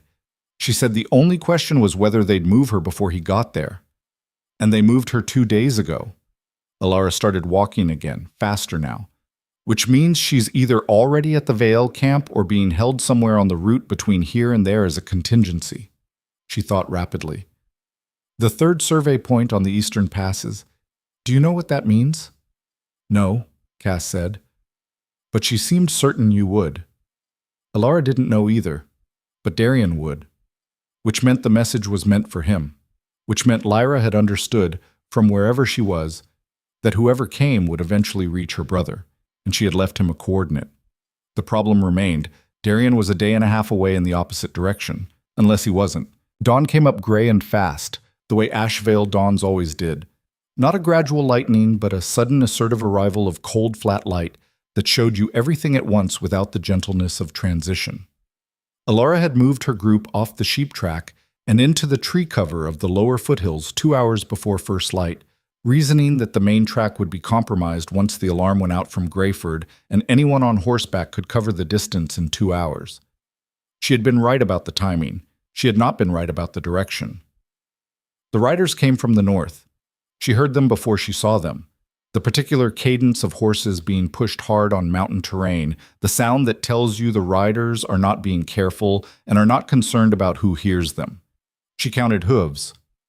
4 horses. Moving fast, cutting off the eastern fork from the northern track, which meant they had not come from Greyford. They had come from the Vale camp. She pressed the group deeper into the trees and held very still and watched them pass on the track 30 feet below. 4 men. Armed, heavy. The specific bearing of men with a specific destination and no ambiguity about what they were going to do when they got there. The last of the 4 turned his head briefly as they passed, scanning the tree line with the reflexive habit of men trained in pursuit, and she caught a glimpse of his face. She had seen that face before, not in person. In the careful verbal description Saris had given them in the back room above the glassblower's shop.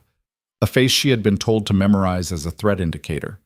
One of Morden's personal detail. The 8-man rotation that Saris had said moved on a 2-week schedule between Morden's estate and the camp. They were not on their rotation schedule. They were moving toward Harkin's Ford on an emergency track, which meant a message had already been sent, from somewhere to somewhere, and these 4 were either carrying it or acting on it, and Darian was on the mountain track north of here.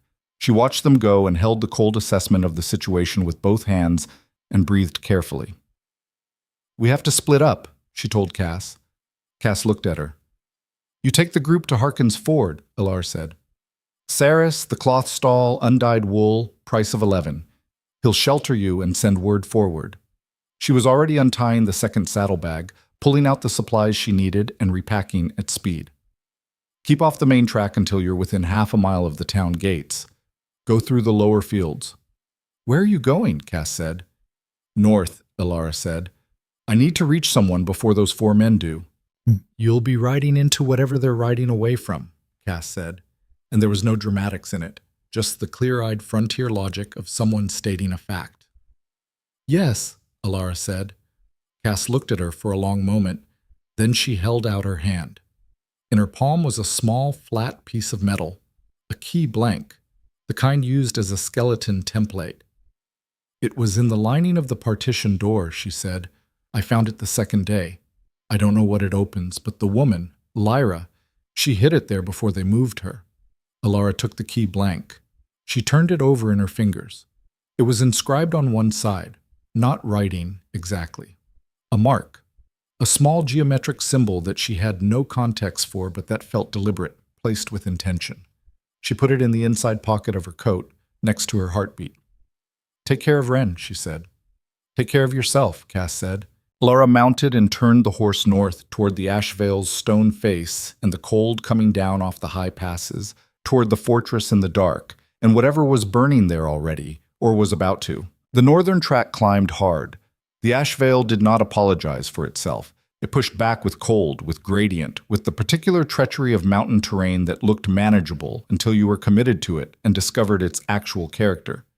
The trees thinned as she climbed, and the wind came at her from the high passes with a force that made the horse flatten its ears and push into it, because stopping wasn't an option any more than it was for the rider. She was 3 hours from Harkin's Ford and climbing. She had to assume Darian was already at or near the Vale camp. She had to assume the 4 riders from Morden's detail had been dispatched in response to something. Not necessarily the Greyford breach. She hadn't had time to identify her presence there, but something. A change in the situation at the camp, a decision made at a level above Morden about what happened next. The thing that Saris had said that she kept returning to. They transfer people along the route, the ones they're not ready to sell yet. Lyra was not just a captive of value. Lyra was the Alpha King's sister. She was a leverage instrument, and leverage instruments had a different calculus than ordinary prisoners. You didn't just sell them, you kept them until the moment using them was more valuable than selling them, and the moment that moment arrived, you moved very fast. Which meant Lyra was either at the Vale camp as a final holding point, or she had been moved to somewhere more defensible in anticipation of the fact that someone was coming.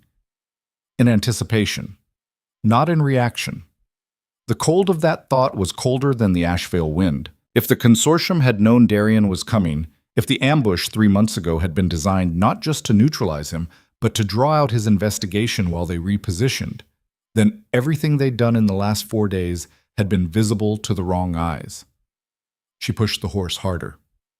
She smelled the camp before she saw it. Wood smoke was normal on the mountain. The particular combination of wood smoke and something sharper, pitch, and the accelerant smell of deliberate fire was not normal, and it stopped her on the track with the animal immediacy of a body recognizing threat before the mind has finished processing the sensory data. Below her, through the tree line, was a valley she recognized from Cyrus's map as the Vale campsite, and from the valley came smoke. Not a cooking fire, not a contained hearth. The column of gray-black rising over the tree line was the smoke of structures burning, and it had been burning for a while. The column had height, had spread, had the established quality of a fire that was past the stage where individual buildings could be saved. She dismounted at the tree line and tied the horse and moved through the last quarter mile on foot, because horses were loud and because whatever was happening below her was already past the point of subtlety, and she needed to assess before she entered. She moved through the trees the way the frontier had taught her, low, slow, reading the ground before every footfall, using the wind direction. The sound came before the visual, voices, multiple, male, with the specific cadence of men managing a chaotic situation.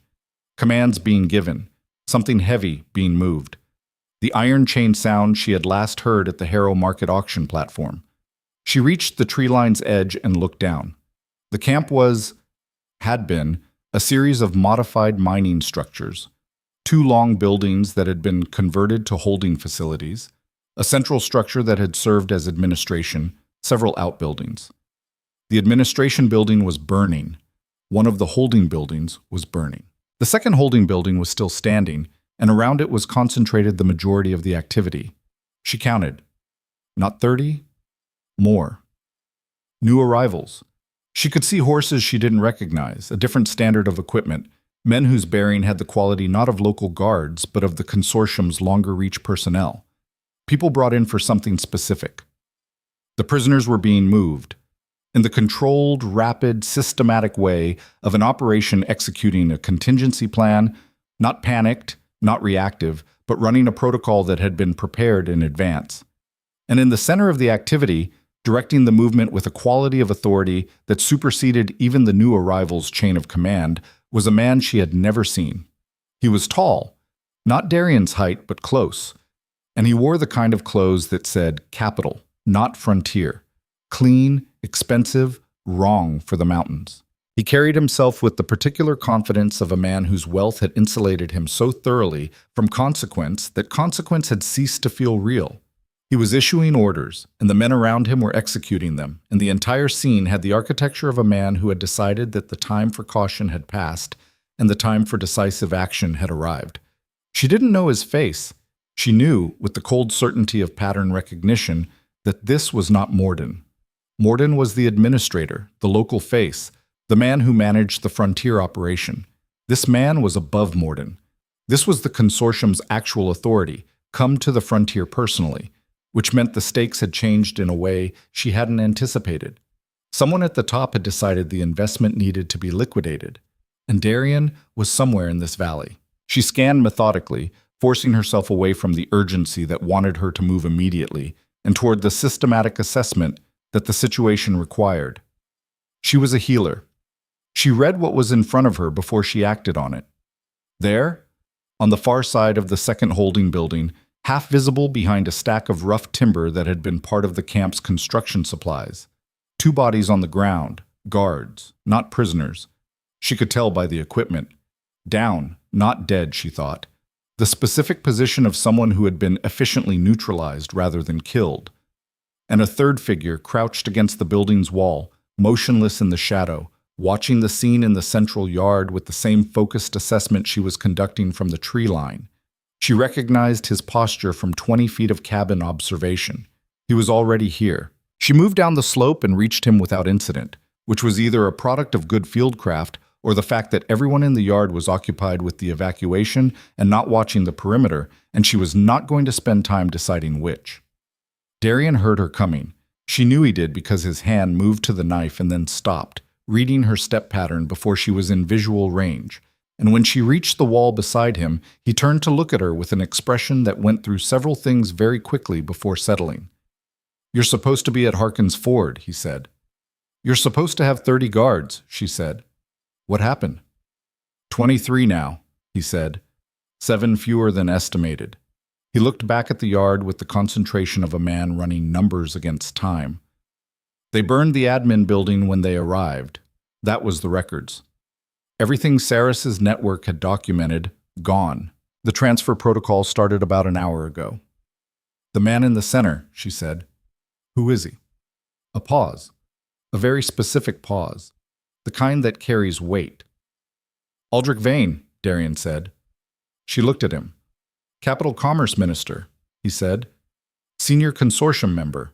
Effectively, the operations architect for the last 20 years. His voice was flat and controlled in a way that said the flatness was doing significant structural work. He was at a council meeting 4 days ago. I know because Saris's contact in the capital confirmed it. He moved fast, she said. He moved because someone told him we were coming. Darian's jaw was tight. We had a leak. Saris, or someone above him, or someone who was watching Saris, I don't know, but Vane knew we were inbound before we reached Harkin's Ford. Then everything in that yard, Elara said, is the contingency plan.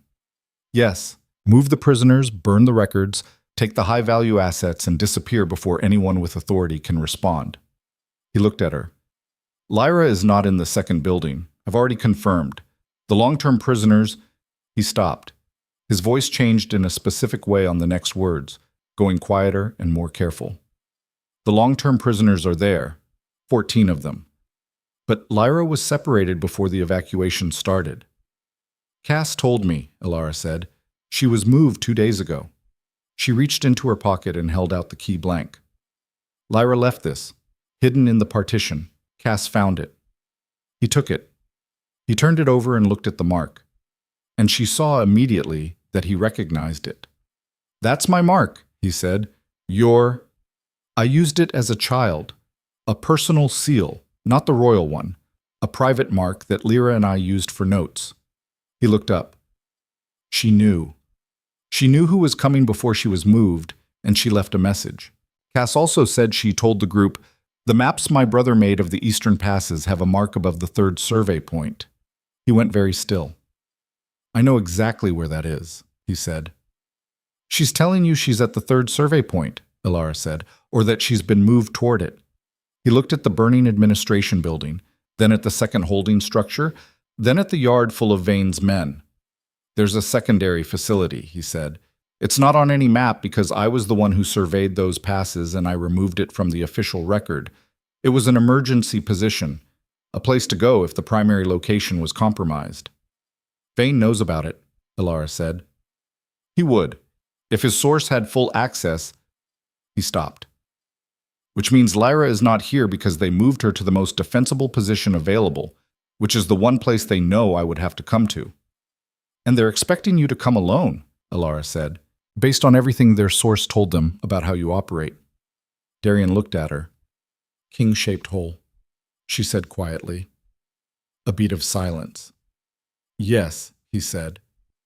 Which means the best option, she said, is the one they haven't planned for.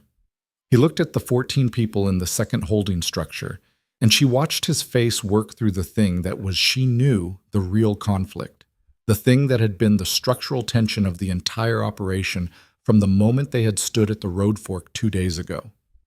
"I can't leave them," he said. "I know," she said, "and I can't go to Lyra without leaving them." "I know," she said again, "which is why you're going to go to Lyra, and I'm going to get the 14 out."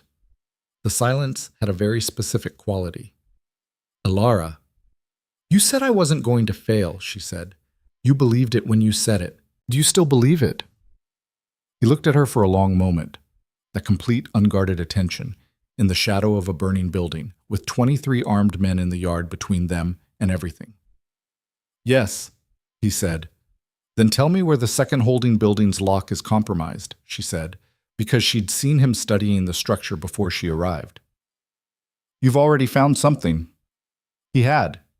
He showed her a section of the external wall on the building's south side where the construction had been hasty and the mortar had cracked over the years, a gap in the foundation course large enough, if the stones were worked loose, to create a space she could pass through and reach the internal lock mechanism from the back.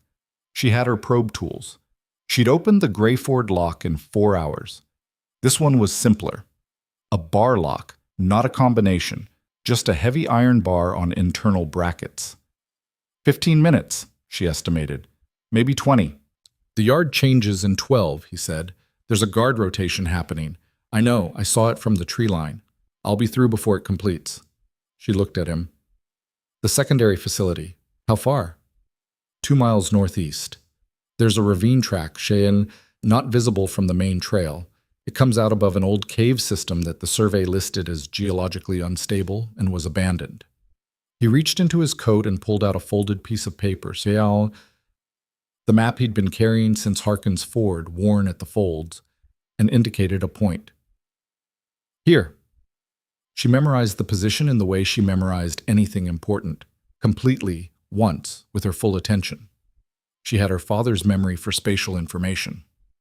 "When the prisoners are out," she said, "I'll move them up the western slope.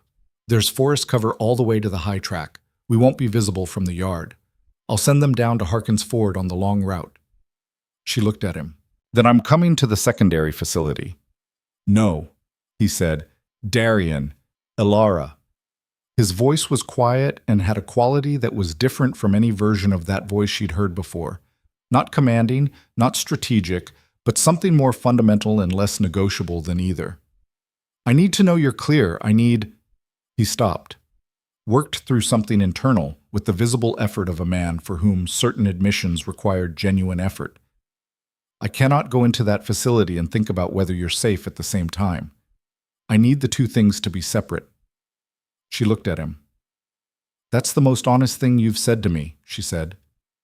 "Yes," he said. "It is." She was quiet for a moment. The burning building crackled. Somewhere across the yard, a man shouted an order and another man acknowledged it, and the machinery of the evacuation continued, indifferent to everything happening in the shadow beside the south wall. "Go," she said. "I'll get them out and get clear. I'll be at the low track below the ravine by the time you come back down." He reached out and put his hand against the side of her face. One brief, complete gesture, not tentative, not ambiguous. And said nothing, because they were both people who used words precisely, and neither of them had precisely the right ones available for this moment, and the absence of them was its own language. Then he was gone, moving along the wall with the controlled silence of a man whose wolf-born predator instincts had come back to full operational capacity with his recovered health. And within 30 seconds she could not see him and could not hear him, and he was simply gone into the dark. She turned to the south wall and looked at the mortar crack and pulled her smallest probe tool out of her kit and got to work. She was through the wall in 18 minutes, which was 3 minutes over her estimate and 6 minutes into the guard rotation change, which meant that when she reached the internal lock, a bar, exactly as Darian had identified it, in brackets exactly where he'd indicated, she had approximately 4 minutes before the new rotation completed its first perimeter walk and came around the south side. She got the bar up in 2.5. The inside of the building was dark and smelled of people and straw and the long accumulation of distress. She felt the familiar cold anger of it, the same thing she had felt putting her hand on the barn partition at Greyford, and she used it the way she used fear, as fuel rather than impediment. "Healer," she said, barely above a whisper, in the dark. "I'm getting you out. I need everyone who can move to come to my voice. Those who can't move, stay where you are, and I'll come to you." Silence. Then movement, the careful, uncertain movement of people who have been disappointed before and are trying to determine if this is real. A hand found her arm. Small, a child's hand. She gripped it. "How many can walk?" she said. A voice from the dark. "Most of us. There are 3 who—" A pause. "They've been here the longest. They're not well. I'll assess them." "Where?" The hand led her through the dark. She worked by touch, the healer's oldest method, predating every instrument in her kit. She found the 3 who needed assessment in the back corner of the space and crouched over each of them and ran her hands and her diagnostic attention over what she found there. 2 of them could be moved with support. The third was a man of perhaps 55, thin in the way of long imprisonment, who had the specific healer's instinct as she checked him, who reached up and found her hands in the dark, and held them with a grip that was weak in body but not in intention, and turned them over, and ran his thumbs across her palms in a gesture so particular and so specific that it stopped her breathing entirely. He had done this when she was small. When she came into his clinic after school and he was treating a patient and couldn't stop, he would find her hands and turn them over and check them. Healer's check, he called it, a quick assessment of whether she'd hurt herself doing whatever she'd been doing. He had done it so many times that her hands remembered the gesture even before her mind had finished processing what it meant. "Elara," said the man in the dark. She had been right 12 years ago. She had been right to not believe the bandit's story. She had been right to keep his chair. She didn't cry. There was no time to cry, and she was a healer, and they were in a burning camp with 4 minutes before a guard rotation, and she had been correct in her assessment. He could be moved with support. She would move him. They would process everything else later, on the other side of this night, in a world where they had time. "I've got you," she said. The same words she'd said to Darian on the auction platform. The first words she'd said to him before she knew who he was. "I know," her father said. "I always knew someone would come." He paused. "You're the healer who bought the Alpha King." She stopped. "Everyone knew," he said. "Even in here, word travels." And there was something in his voice, exhausted, damaged by years, but underneath it all still the voice of the man who had believed the frontier was honest, who had believed in documenting things because the truth deserved a record, that carried a specific quality. Pride. Clear as water, simple as stone. She got him up. She got all 14 of them up, with help from the ones who could help, with the systematic calm of someone who had moved injured people many times in difficult conditions and had learned that efficiency was the highest form of care in a crisis. She got them through the gap in the south wall in groups of 3, moving fast, and the guard rotation completed its turn, and she heard the footsteps on the north side of the building and held the last group still for 30 seconds while the guard passed and then moved them through. She got all 14 out of the building. She got them up the western slope and into the forest cover, her father leaning on her right side and a man named Paul, who had been there 11 years leaning on Petra, who had come back, she realized, who had not gone to Harkin's Ford, who had turned around and come back up the mountain after she'd sent them down, because Cass had apparently made her own calculation about where she was needed. "I told you to go to Harkin's Ford," Elara said to Cass as they moved through the trees. "You did," Cass said, absolutely unapologetically. Elara decided to table the argument. "Long route, western slope, all the way to the high track before you descend. Don't use the main trail." "We know," Cass said. "We'll get them down." "My father needs—" "I can see what he needs," Cass said gently. "I'll take care of him." Elara looked at her father in the thin forest light. He looked back at her with those eyes that were exactly where she'd left them, clear and direct in a face that had aged 12 years in ways she would learn later and grieve for properly when there was time. "Go," he said. "You're not done." She kissed his forehead once, quickly, in the way you do something you need to be true when there isn't time to be sure. Then she turned northeast, toward the ravine track, toward the third survey point, toward the secondary facility where Darian had gone alone with his wolf and his knife, and the knowledge that someone at the capital level was waiting for him. She ran. The ravine track was exactly where the map said it would be, a narrow cut in the rock face that was invisible unless you were looking for it, which was the point. She moved through it at a pace that the terrain barely permitted, using her hands on the rock walls for balance on the steeper sections, and came out above the cave system on a narrow shelf that looked down into a natural hollow in the mountain. The hollow was lit. Not by fire, by lanterns, multiple, positioned with the deliberate illumination of a space being used as a facility. She could see the cave entrance from here, reinforced, widened from its natural state, with a timber and iron gate that had been installed at significant cost and effort. Old installation. This place had been maintained. Outside the gate, 4 guards. Inside. She couldn't see inside, but she could see that the gate was open, and one of the 4 outside guards was watching it with the specific attention of a man waiting for a signal. She was too late, or exactly on time, or somewhere in between, and she was about to discover which. She moved down the shelf face in the dark and got to within 30 feet of the hollow's edge, and that was when she heard it. The sound was not loud. It was felt before it was heard, a resonance that moved through the rock under her hands and feet, a vibration at the fundamental frequency of something very large expressing itself with complete intention. The golden wolf. She had seen it in fragments during those nights in her cabin. The potential of it, the contained enormous power of a dominant alpha at full strength, the thing that the Veilvort had been suppressing and that she had helped, night after night, over ghost root tea in her father's medical journals, to bring back to health. She had felt it as vibration and smell and the particular quality of attention that a predator brings to a small room. She had not seen it fully expressed. The gate went inward, not opened. Inward, frame and all, taken off its mountings by something that had simply decided the gate was not a relevant obstacle.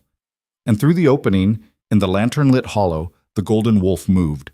It was larger than she had understood. She had understood intellectually that a dominant alpha in full transformation was a different scale of being than the human form. She had treated Corvin, she knew the biology. But knowing it and seeing the Alpha King's wolf at full expression, in motion, with purpose, and controlled fury as its operating register, were not the same information. The golden coat caught the lantern light and held it, and the size of him made the 4 guards seem like a miscalculation on someone's part. 3 of them ran. One, the one who had been watching the gate with the careful attention of a man with orders, held his ground and raised something, and she recognized it in the half-second before he used it. A Veilwort-loaded dart gun. She moved before the thought completed. She was 30 feet away and moving before she had a plan, which was perhaps the least healer thing she had ever done, and she covered the distance on the slope without slipping only because her body had made a decision ahead of her conscious authorization and was executing it with complete commitment. She hit the guard from the side. Not with any fighting expertise, she was a healer. She had no fighting expertise, but with the solid, determined impact of a person who has committed fully to an action and is not stopping until it's complete. The dart gun went wide. The dart buried itself in the rock wall of the hollow with a sound like a question that missed its answer. The guard threw her off, and she hit the ground, and her medical kit went somewhere she couldn't see, and her vision grayed at the edges from the impact. She heard Darian's voice, human, the transformation reversed at some level of control she couldn't track, saying her name with a sharpness that cut through the gray. "I'm fine," she said from the ground. "Go. Go. Lyra is inside." She heard the guard take 2 steps and then stop taking steps, decisively, and she did not look at that. She got herself upright. Her left elbow was wrong. Not broken, she assessed automatically, but deeply bruised. Hit the rock wrong. She'd have limited use of it. She filed that information. The hollow was still. The 3 guards who had run were still running. The one who hadn't was accounted for. Inside the cave, she could hear voices. A single, sharp cry, then silence, then movement. Darian came out of the cave entrance carrying a 19-year-old girl who had been held captive for 3 months, and who had spent that time inventing encrypted messages and teaching children songs in her own invented language and leaving keys hidden in partition linings, and the girl's face, dirty, exhausted, marked by months of captivity, was absolutely furious in the specific way of someone who has been waiting a very long time for an intervention they were absolutely certain was coming. "You're late," Lyra Valcrest said to her brother. 3 months is not late, Darian said, and his voice had done something she had never heard it do before, had come apart slightly at the edges in the way of something that has been held very tightly for a very long time finally releasing its grip. "It's late when I'm the one waiting." Lyra's furious eyes moved past him and found Elara, standing at the cave entrance with a gray edge still on her vision and her left arm held carefully. "You're the healer," she said. "Yes," Elara said. "He told you about the invented language. He told me you left notes in it around the palace." Lyra's expression, for one unguarded moment, did something that was not quite a smile but was architecturally related to one. "He taught himself to read it," she said. "He's been doing that my whole life, pretending not to know things so I'll explain them to him." She glanced at her brother and back to Elara. "He's terrible at pretending." Elara looked at Darian over Lyra's head. He was looking back at her, that complete attention, that unguarded quality. And above and beneath and through all of it was something else. The expression of a man who had been down to nothing and had discovered what he actually was. She thought about what she'd told him on the road. When you're down to nothing, you're only what you actually are. She thought she knew what he was now. From somewhere back down the mountain, faintly, came the sound of shouting.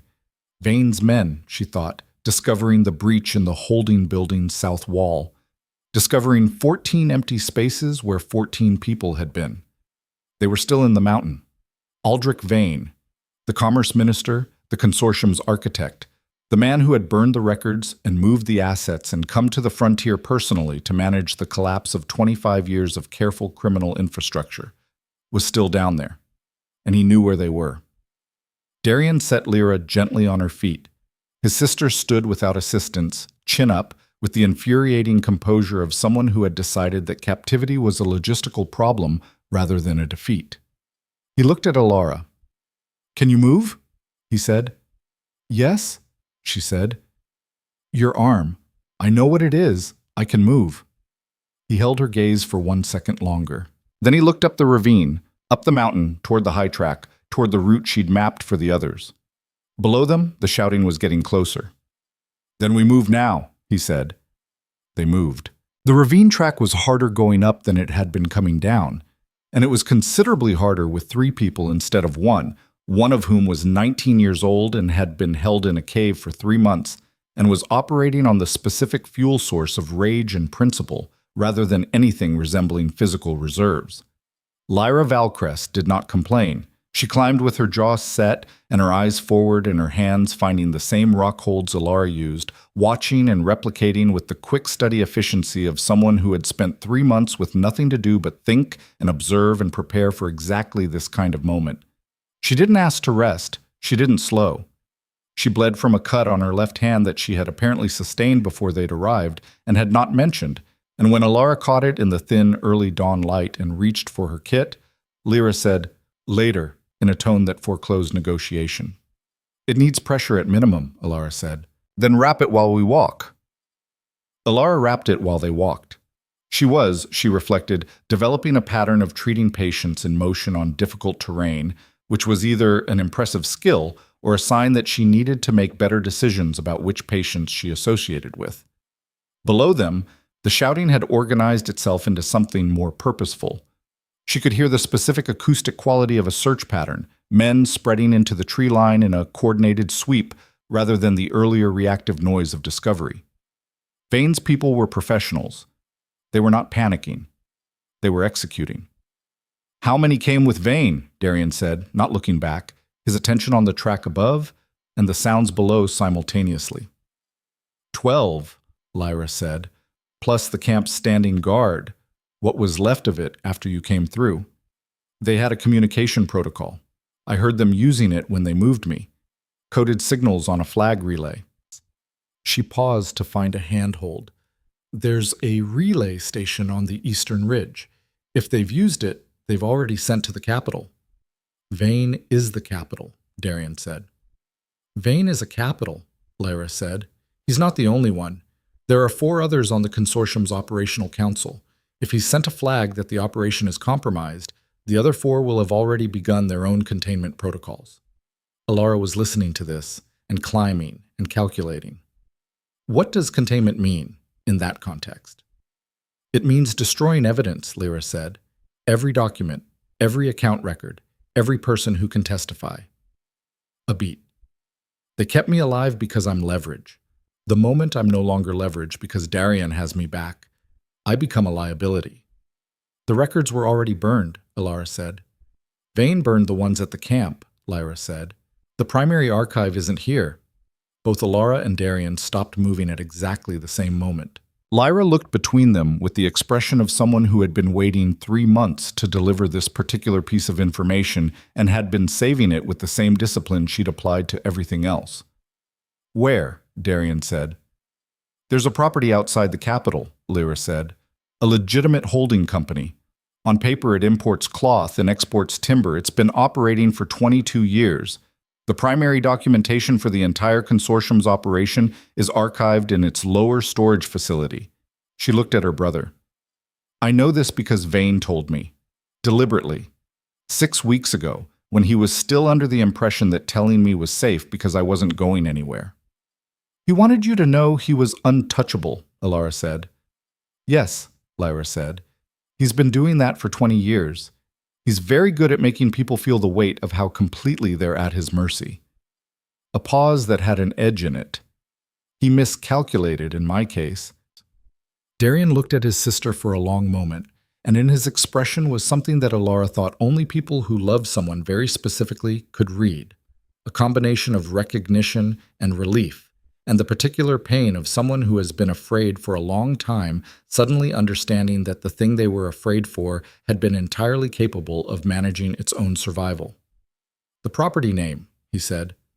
Aldenmere Holdings, Lyra said. I wrote it on the key blank. The other side? Not the mark. Elara reached into her inside pocket and pulled out the key blank and turned it over. On the side she hadn't examined, small, precise letters scored into the metal with something sharp. Aldenmere Holdings, Lower Archive. Lock is a Wren pattern 6. And then, you taught yourself my language. I knew you'd come. Darian took the key blank from her. He held it for a moment, and she watched his face be briefly and completely unguarded, the architectural composure set aside for the space of several seconds before he put it back. Then he looked up the ravine track and said, We need to move faster. They moved faster. They reached the high track as the sky went from gray to pale gold, which was either beautiful or deeply inconvenient depending on whether you were trying to cross open ground without being seen. The high track ran along the Ashvale's upper shoulder, exposed, clear sightlines in both directions, the kind of terrain that was tactically terrible for people trying to avoid detection and excellent for people trying to see what was coming. They were going to have to use it anyway, because the forest routes were where the search pattern was, and the high track was the one place Vane's people were least likely to concentrate because it was the most obvious. Sometimes the obvious choice was the right one, precisely because everyone expected you to avoid it. The relay station, Elara said as they came onto the track. On the eastern ridge. Where exactly? Darian pointed. The eastern ridge was visible from here, a line of broken rock running parallel to the track about a mile distant, and on its high point, the unmistakable geometry of a human structure. Small, built for function rather than permanence. If it's already been used, Elara said slowly, there's nothing we can do about what's already been sent. She was looking at the station and thinking about what she knew about flag relay mechanics, which was not comprehensive but sufficient. But if it hasn't been used yet, if Vane is still deciding whether to send, we could change what gets sent. Darian looked at her. Relay stations require an operator to authenticate, Elara said. Usually a code word or a specific signal sequence. If we reach it before Vane's operator does, and we send our own signal, what signal? Lyra said. One that tells whatever's on the other end of the relay that this operation is not under consortium control anymore, Elara said. that the Alpha King is on the mountain and the consortium's capital connections are being enumerated. She looked at Darian. Is there a royal signal protocol for the relay network? Something that would override a commercial operator's access? Darian was quiet for a moment. Yes, he said. 3 months ago, I would have said using it was pointless because I didn't know who at the Capitol was compromised. But if Lyra has the archive location, he looked at his sister. The 4 other consortium council members. Do you have names? 3 of them, Lyra said. Vane told me 1. I assembled the other 2 from things he said over 6 weeks of being held and assuming I wasn't paying attention. She paused. He also underestimated how much I could hear through the cave's acoustic properties. Elara looked at the relay station on the eastern ridge. She looked at the track. She did the calculation of distance and time against the sound still audible from the valley below, reorganizing, not abandoning. Vane was not done. How fast can you run? She said to Lyra. Lyra looked at her with the silver eyes that were her brother's eyes, in a face that was entirely her own, sharp, assessing, and entirely without self-pity about the condition she was currently in. Fast enough, Lyra said. Then we go now, Elara said, before we think about it long enough to become cautious. Well, the relay station had 1 occupant, a young man of perhaps 20 who was in the process of preparing a flag sequence when they came through the door, and who had the misfortune of being a consortium communication operator at the precise moment that the Alpha King of the Frontier Realm arrived in his station with a knife in a manner that communicated exactly how little patience remained for obstacles. He was not a fighter, he was a technician.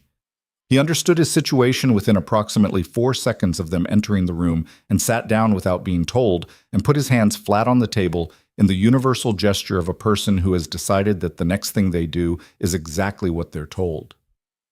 Darian looked at the flag sequence laid out on the table. He looked at the operator. You haven't sent yet, he said. It wasn't a question, so the flags were still on the table. No, the operator said. I was waiting for the authentication from below. He swallowed. It hadn't come. Elara looked at the flag sequence that had been prepared. It was a standard commercial emergency protocol. She could tell by the color arrangement she'd seen relay signals used on the trade routes enough times to recognize the basic grammar of them. This one said, Operation compromised, asset dispersal initiated, await instruction. Change it, Darian said. The operator looked at him. You know who I am, Darian said. Yes, the operator said. Then you understand that the instruction you received to send that sequence came from a man who, as of this morning, is under royal authority to stand down. He leaned forward. And you understand that the sequence you're going to send instead is the one I'm going to give you, because the alternative is being in the same position as the man who gave you the first instruction. And I would encourage you to think carefully about which side of this you want to be documented on. The operator thought carefully. It took approximately 3 seconds. What sequence? He said. Lyra sat down across from the operator and began speaking in the precise, deliberate way of someone who has spent 3 months memorizing exactly what she was going to say at the first opportunity. She dictated and the operator assembled, and Darian watched both of them, and Elara watched the valley below through the station's single east-facing window, tracking the movement of Vane's search pattern. What went out on the relay that morning, in the official royal signal protocol that could not be spoofed by a commercial operator, was not a consortium emergency notice. It was a list of 3 names and an archive location and a message that read, in its formal flag signal reduction, Alpha King active, enumeration complete, Aldenmere Holdings, hold all named parties pending royal authority. 3 names. Lyra's 3. Sent on the royal override protocol, which would be received not by a consortium intermediary, but by the capital's official signal office, which was, notably, the one institution that Saris had confirmed was not on Vane's payroll, because Vane had considered it too minor to bother with, and had thus left it, uniquely, clean. The flags went up. The sequence ran. And somewhere on the relay chain that connected the Ashvale mountain stations to the capital, the message began its journey. Lyra watched the last flag complete its signal and sat back in the chair and closed her eyes for exactly 3 seconds. Then she opened them. Good, she said. Elara at the window said, "They've found the track." Vane's people found the high track 11 minutes after the signal went out, which was fast enough to confirm that they had a competent tracker in the group and that waiting had not been an option. The line of 6 men coming up the mountain slope toward the track was visible through the relay station's window, moving with the focused momentum of people who had a destination and were no longer searching. Someone had seen them on the track, or someone had seen the relay flags from below and understood what the station being used meant. Elara assessed their options with the same systematic speed she applied to any crisis presenting with multiple simultaneous demands. The relay station was a single-room structure with one door and one window and no secondary exit. The high track in both directions was open ground. The eastern ridge dropped away on its far side into a rock fall that was not traversable quickly. They were, in the traditional tactical assessment, cornered. She also had her medical kit, a bruised elbow that was limiting her left arm's usefulness, and a working knowledge of the Ashvale's vegetation that exceeded anyone else's on this mountain. "The rock fall," she said. Darian looked at her. "On the far side of the ridge, below the station, how far does it run?" 200 feet of loose rock, he said, then a shelf, then forest below that. "If you started a rock slide from the upper edge," she said, "controlled start, would it run the full 200? He was already moving to the station's door and looking at the ridge's upper edge. She watched him assess it. The slope angle, the accumulation pattern of the loose rock, the specific geology of the Ashvale's upper shoulder, which was, as the abandoned cave system attested, not stable. "Yes," he said. "How close would they need to be on the track for it to stop their approach?" "Within 60 feet of the ridge edge." She looked at the 6 men on the slope. She looked at the distance remaining between them and the track. She looked at the upper edge of the rock fall. "You need to start it now," she said, "before they get any closer." "That's their approach route," he said. "If I start it now, they're not on the track yet. It won't stop them. It'll just redirect them." "I know," she said. "I'm not trying to stop them. I'm trying to redirect them onto the south face, where the tree cover runs all the way to the valley floor." She looked at him. "And where Cass and 14 freed prisoners are currently moving down toward Harkin's Ford." Darian went still. 14 people, she said, who have been in Morden's facilities for years, who know faces, names, transaction patterns, who are, collectively, the single most valuable surviving source of testimony against the consortium's operation. She met his eyes. "If Vane's people reach the valley floor before your prisoners reach Harkin's Ford, they'll take them back," Darian said. "Or eliminate them," Elara said. "Yes." A beat of silence. The 6 men on the slope were close now. She could see individual faces, the leading man's hand already on his weapon. "The slide won't stop them permanently," Darian said. "It redirects them, delays them. Maybe 20 minutes. 20 minutes is enough," she said. "If I go now." He looked at her. "I'm faster alone," she said before he could form the objection. "Lyra can't make that descent at speed. She's not recovered enough, and I will not risk her on that slope. You stay with her." She was already moving toward the door. 20 minutes, and I know this mountain better than anyone Vane brought from the capital. I know where the roots hold and where they don't. I know the shortcuts. "Elara, start the slide," she said. "I'll be at the valley floor before them." She went through the door before he could answer, which was not a strategy she was proud of, but was the one available. She heard, behind her, the operator say something she didn't catch, and Lyra respond with a short, sharp sentence. And then she heard Darian moving toward the ridge's upper edge, and she knew he was going to do it because he understood the logic, and because he trusted her assessment, and because he was the kind of king she had concluded over the past 2 weeks, who could hold 2 difficult truths at the same time without letting either one destroy the other. She dropped off the track's south edge and into the forest below, and the mountain took her.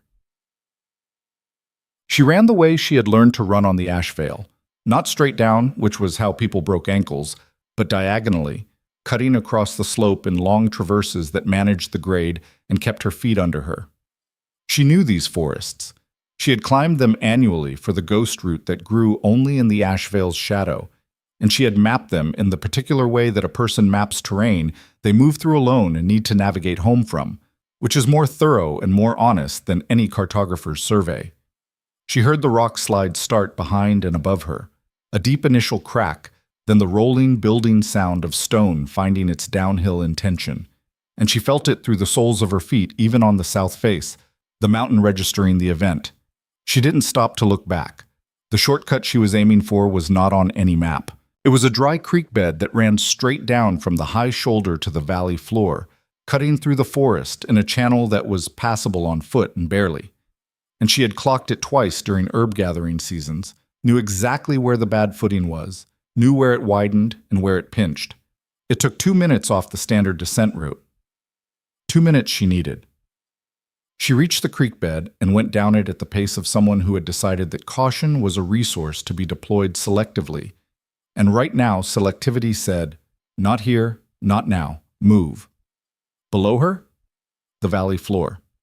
The long route Cass had taken would bring the group through the western forest and out onto the lower meadow before the approach to the Harkins Ford Road. She was going to the meadow. She was going to reach it before Vane's redirected men, and then she was going to... She hadn't fully decided what she was going to do once she reached them. She had 20 minutes, a medical kit, and the Frontier's foundational truth. Everything out here was honest, and you worked with what you actually had. She had something else. She thought about the smoke compound she'd burned at Grayford. She thought about the 3 clay containers and the timed wicks, and how a single fire placed correctly had closed a road for 12 hours. She was a healer. She knew what plants did in the body. She also knew, because the ash veil was a specific ecosystem, and she had been studying it for 11 years, what several of them did when burned, in combination, in an enclosed space. The effect she was thinking of was not lethal. She was a healer. She did not make things that killed. But it was extremely effective at producing the specific symptom profile of severe respiratory distress and temporary vision impairment, and it lasted approximately 45 minutes, and the plants she needed grew in the creek bed she was currently running down. She slowed enough to gather without stopping, both hands working, tearing the gray-green clumps of ashwort from the creek bank and the drywood moss from the channel's edge, and 3 handfuls of the bitter black bramble that she normally harvested for its medicinal properties. And that had, she had discovered through an accidental kitchen incident 3 years ago, a considerably more aggressive application when combined with the other 2 and subjected to heat. She stuffed them into the outer pocket of her kit as she ran. So, she reached the meadow 4 minutes before Vane's men.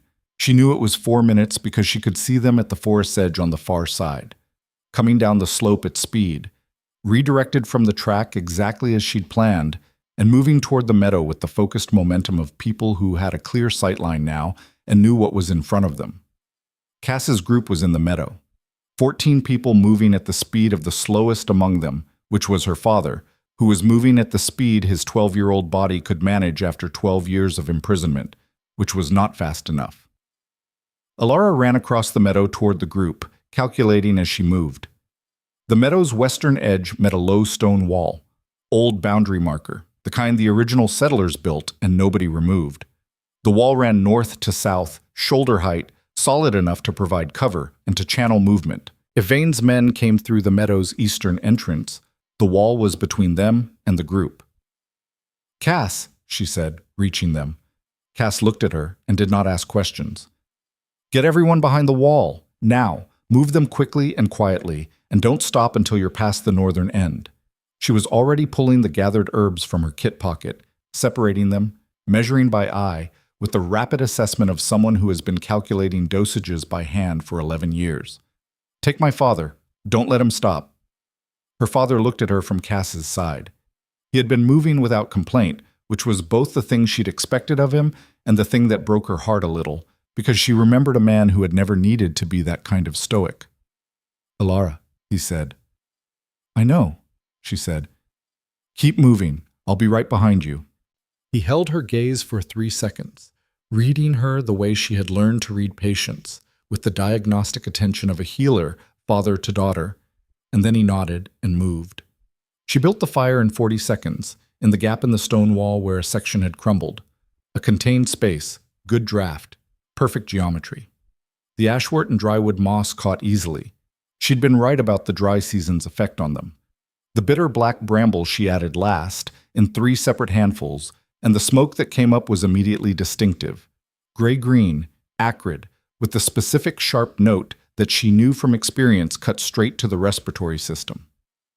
She was behind the wall when the first of Vane's 6 men came through the meadow's eastern entrance. She counted to 5. Then she stood up, above the wall section. "Hey," she said. 6 men turned toward her. She threw the burning bundle over the wall. It landed in the dry grass directly in front of them, and the smoke came up immediately, catching the morning's ground-level airflow, moving toward them in the specific direction she had calculated from the wind on the way down the mountain. She was already moving along the wall's north side, using it as cover, while behind her she heard the first man's cough. Sharp, involuntary, the respiratory system reacting to the ashwort immediately, and then the second man, and then the sound of eyes watering producing the specific instinctive response of someone temporarily blinded by the irritant compound. She did not stop to verify the results. She had calculated the compound's efficacy on the basis of 11 years of direct observation, and she trusted her numbers. She ran north along the wall to where the group had cleared it, and Cass had them moving again, and she took her father's weight on her good right side and kept pace, and behind her the 6 men were going nowhere fast, 45 minutes. That was what she had. After that, they would recover and pursue. 45 minutes to the Harkins Ford Road. She had run worse distances on worse timelines for worse reasons. They ran. Bob. Saris was at the Harkins Ford gate. She did not know how he knew to be there, whether Cass had sent word ahead or whether his network of attention had simply registered the extraordinary volume of unusual activity on the Ashevale approach roads that morning and drawn the appropriate conclusions. He was there with a cart and 2 people she didn't recognize who had the bearing of men who had been waiting for this specific day for some time and were not interested in wasting it. He looked at the group coming down the road. He counted. He looked at Elara. 14, she said. Plus 3 from the Grayford breach and a child. She paused. Plus me. Darian, he said. On the mountain, she said. He'll come down when it's clear. Saris looked at her arm, which she had been holding carefully since the hollow, and which had, over the course of the morning's activities, moved from deeply bruised to the category of problem she was going to have to address. You need a healer, he said. I am a healer, she said. That's not the same thing, and you know it. She conceded this point by sitting down on the cart's footboard, which was not entirely voluntary. Her legs had been operating on a specific reserve for several hours and had apparently decided that arrival at a safe location was an appropriate time to file their complaint. Her father sat down next to her. They sat in the morning sunlight at the gates of Harkins Ford, surrounded by 14 people who were breathing free air and a child named Wren who had found Elara's hand and was holding it with both of hers. And the ash veil rose behind them, gray and cold and honest, and Elara looked at it and thought about Darian on the mountain with Lyra, and about the signal that had gone out on the royal relay, and about 3 names on a flag sequence moving toward the capital's signal office. There's still Vane, Saris said. I know, she said. He's not going to stop because a signal went out. He has resources. He has people. He has 25 years of... I know, she said, but he doesn't have the archive anymore. He thinks he burned it. She looked at Saris steadily. He didn't. The location of the primary archive is in royal hands. Saris went very still. Aldenmere Holdings, she said. Lower archive, Wren pattern 6 lock. He stared at her. How? He said. His leverage told him, Elara said. He made the mistake of keeping someone alive who paid attention and had a very good memory and a brother who taught himself her language. She looked up at the mountain. He underestimated what love looks like when it has patience. From somewhere above them on the Ashevale's high track, faint but distinct, carrying down on the cold, clean air of the morning, came the sound of horses. Multiple, moving fast. Cyrus heard it, and his hand went to the knife at his belt in the instinctive response of a man who had been doing this work long enough to react before he thought. But Elara was looking at the mountain and reading what she saw. And what she saw was not Vane's people on the track. What she saw was a flag relay response arriving on the Eastern Ridge Station, a new flag sequence, answering back, The capital's signal office acknowledging the royal override and sending a single return code that Elara did not know how to read, but that made Saris, when he turned and saw it, release the knife and stand differently. "What does it mean?" she said. "It means the capital received the message," he said. "And it means they've sent riders." He looked at the mountain. "Royal riders, on the fast route through the northern pass." He calculated. "They'll reach the Ashvale's base in 6 hours." 6 hours. Vane's men would be functional again in 45 minutes. Darian was on the mountain with Lyra, and presumably Vane himself somewhere between them and the valley floor. And in 6 hours, the first outside authority that had reached the Coldwater Crossing frontier in, she did not know how many years, she suspected a very large number, would arrive. 6 hours was a long time to hold something together on nothing but stubbornness and ghost root tea. It was also, she reflected, not the longest she had ever managed. Her father's hand found hers on the cart's footboard. Not the healer's check this time. Just a hand holding a hand, the oldest and simplest language available. "Tell me about the man you bought," he said. She looked at the mountain. "He was dying," she said. "And now?" She thought about a king on the floor of her cabin, talking about an invented language in the voice of a man who could not stand being left out of things his sister created. She thought about hands on either side of her face in the dark. She thought about "come back," said simply in the voice that didn't use more words than it needed. "He's on a mountain," she said, "finishing something." Her father looked at her face with the healer's attention, reading what was written there with the expertise of a man who had taught her to read in the first place. "I see," he said. He said nothing more. He sat with her in the morning sun at the gate of Harkin's Ford, and they listened to the ash veil and waited for the mountain to give back what she had sent into it. Darian came down in the early afternoon. He came down the main track, not the ravine route, which she understood immediately to mean that the track was his. He came with Lyra on one side and 2 of his own. She didn't know where he'd found them. She suspected they were part of the intelligence network that had been waiting for exactly this signal. And in front of him, wrists bound, an expression locked in the specific composure of a man who has fully comprehended the extent of his reversal and is not yet ready to let it show, was Aldrich Vane, the Commerce Minister, the consortium's architect.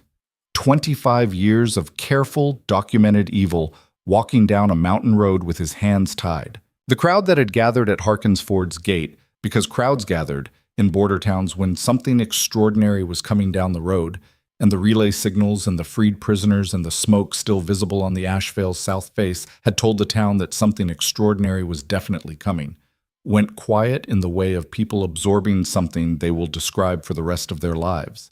Darian walked through the gate and looked across the crowd until he found her.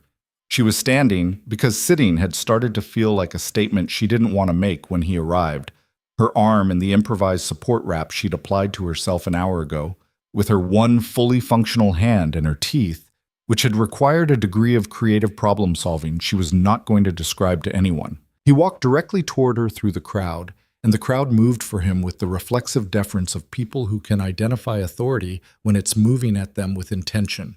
And when he reached her, he stopped and looked at her arm and looked at her face and said, "How bad?" "Deep bruise," she said.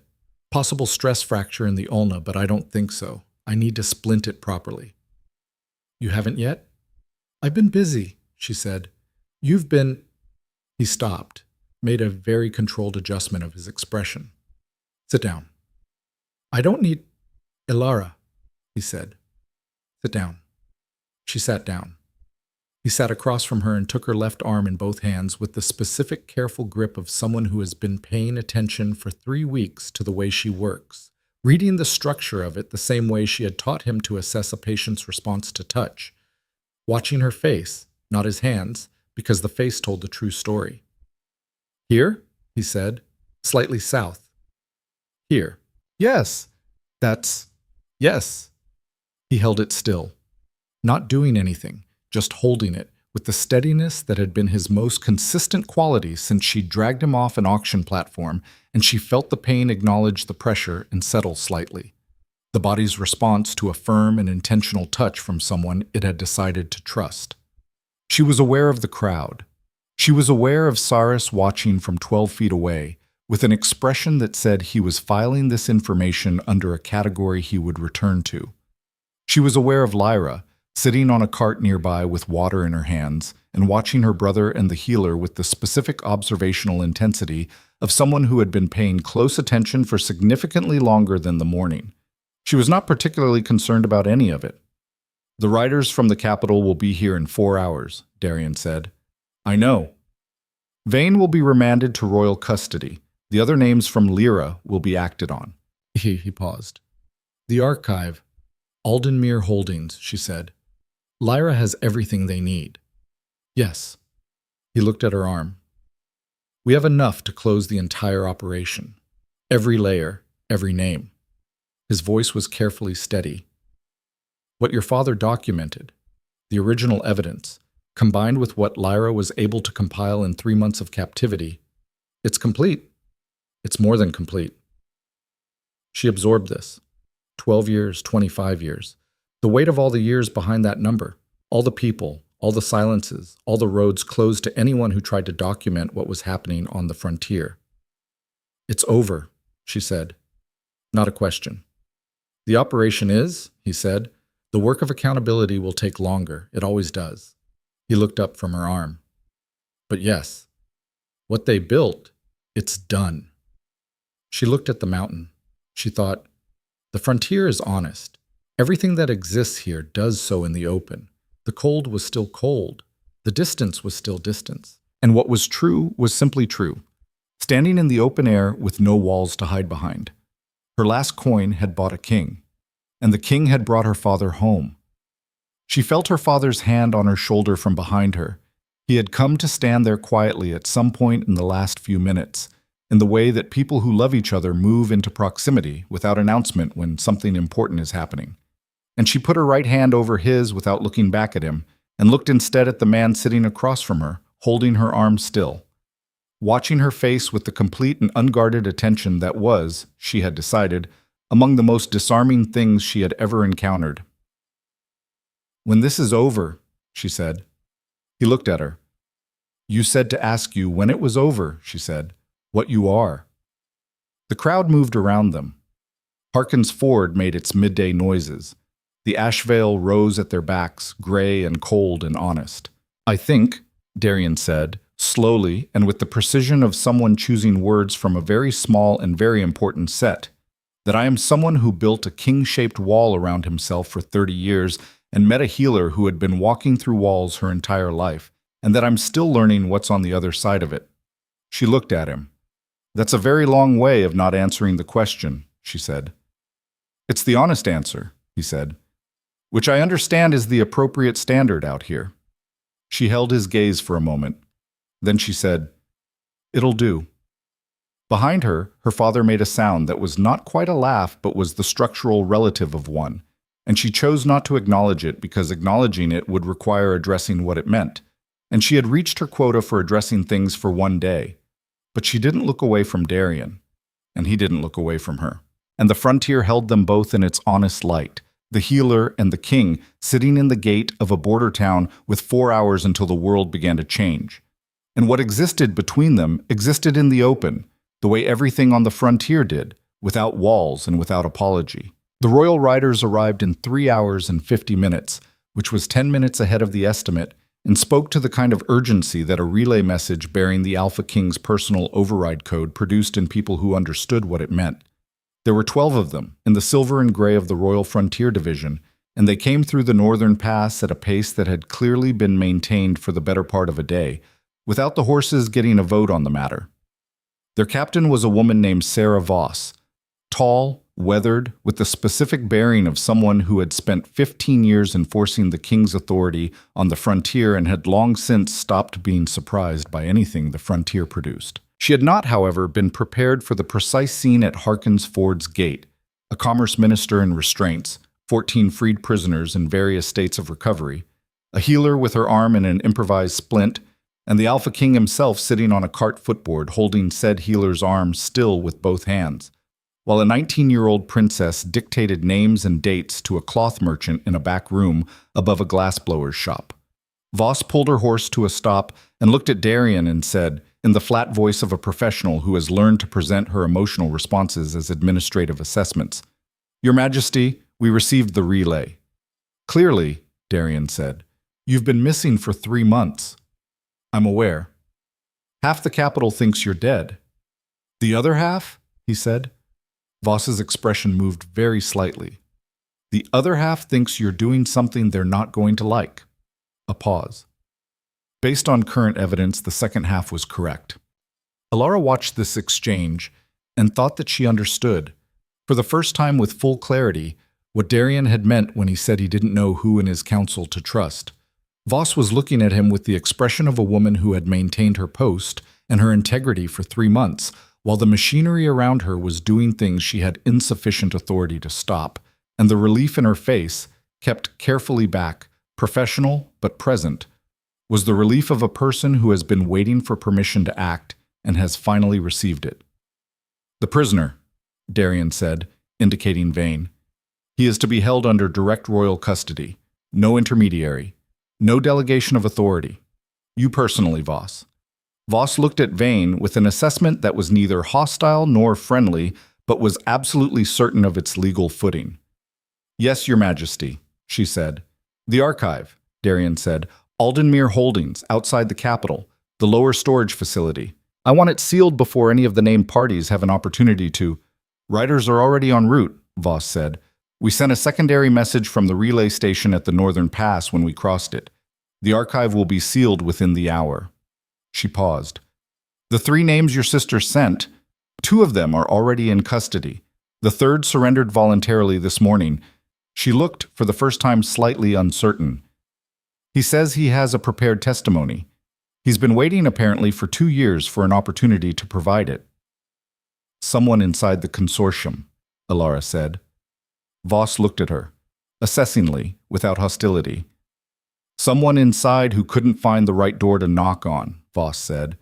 "The right doors kept being managed by the wrong people." She looked at Darian. "This is the healer." "Elara Vance," Darian said. "She's the one who bought you." "Yes." Voss looked at Elara for a long moment, with the expression of a person recalibrating their understanding of a situation in real time. Then she said, "The entire Frontier Division owes you a debt." "I spent my last coin," Elara said. "It seemed like a reasonable investment." Something moved in Voss's face. Not quite a smile, but the territory adjacent to it. "It was," she said. The next 6 hours were the particular organized chaos of a large situation being formally administered. Voss's people processed the freed prisoners with the careful, methodical attention of a proper royal inquiry. Names, dates, testimonies, medical assessments conducted by the division's own field healer, a young man named Pell, who arrived at Elara's side within 20 minutes of his unit's arrival and immediately recognized the arms situation and had opinions about the splint. "This is improvised," he said. "I improvised it in the field," she said. "It's holding. It's holding incorrectly." He was already unpacking his kit with the brisk efficiency of someone who is very good at their job and knows it. "The wrap angle is wrong. You've been putting lateral pressure on a location that needs axial support." She looked at him. "I did it one-handed," she said. He stopped, looked at her, made a rapid recalculation. "That's," he said, "actually impressive. Thank you. Is it broken?" He checked. His hands were good, careful, systematic, the right pressure in the right places. He reminded her slightly of herself, which she decided was a professional compliment. "Stress fracture," he confirmed. "Minor. You'll need a proper splint for 3 weeks and you'll need to actually wear it, which I'm told is the difficult part for healers." "Who told you that?" "Every healer I've ever had to treat," he said. "You're all terrible patients." "We know what we're doing," she said. "That's why you're terrible patients," he said, with the calm certainty of someone who had reached this conclusion empirically. She let him apply the proper splint because it was the correct treatment, and because her arm had been conducting a sustained protest for several hours that she was no longer able to dismiss. He did it efficiently and well, and when he finished, he looked at her with the frank assessment of a professional recognizing another professional. "Your compound work," he said. "The Ashwort-Bramble combination." He'd been briefed by Cass, apparently. I've never seen it used for crowd management before. It's in the literature as a respiratory therapy compound in very low doses. In high doses, the mechanism inverts, she said. It became obvious once you understood the biochemistry. It became obvious to you, he said. It hasn't become obvious to anyone else. She opened her mouth to deflect this and then stopped, because deflecting it would be dishonest. And she had decided sometime in the past 3 weeks that honesty was the appropriate operating standard. I had 11 years and a mountain's worth of ingredients, she said. Still, he said. He left her with strict instructions about the splint that she intended to follow, because she was not, whatever anyone thought, incapable of taking her own advice. Her father's assessment took 2 hours. She was not in the room for most of it because she did not trust her composure in the room for most of it, and she was done. She had decided, performing composure, when it wasn't serving any practical purpose. She sat outside the building where Pell and 2 other division healers were working, and she looked at the ash veil, and she breathed. Cass sat down next to her at some point without announcement. He's strong, Cass said. Stronger than he looks. I know, Elara said. He talked about you, Cass said, on the way down the mountain. When you were at the wall with the smoke, he knew what you were doing before we could see it. She paused. He said, she learned that from watching the mountain. She's been watching it her whole life. He said it like he was proud. Elara looked at the ash veil. He taught me to watch things, she said. What else did he teach you? She thought about this for a long moment.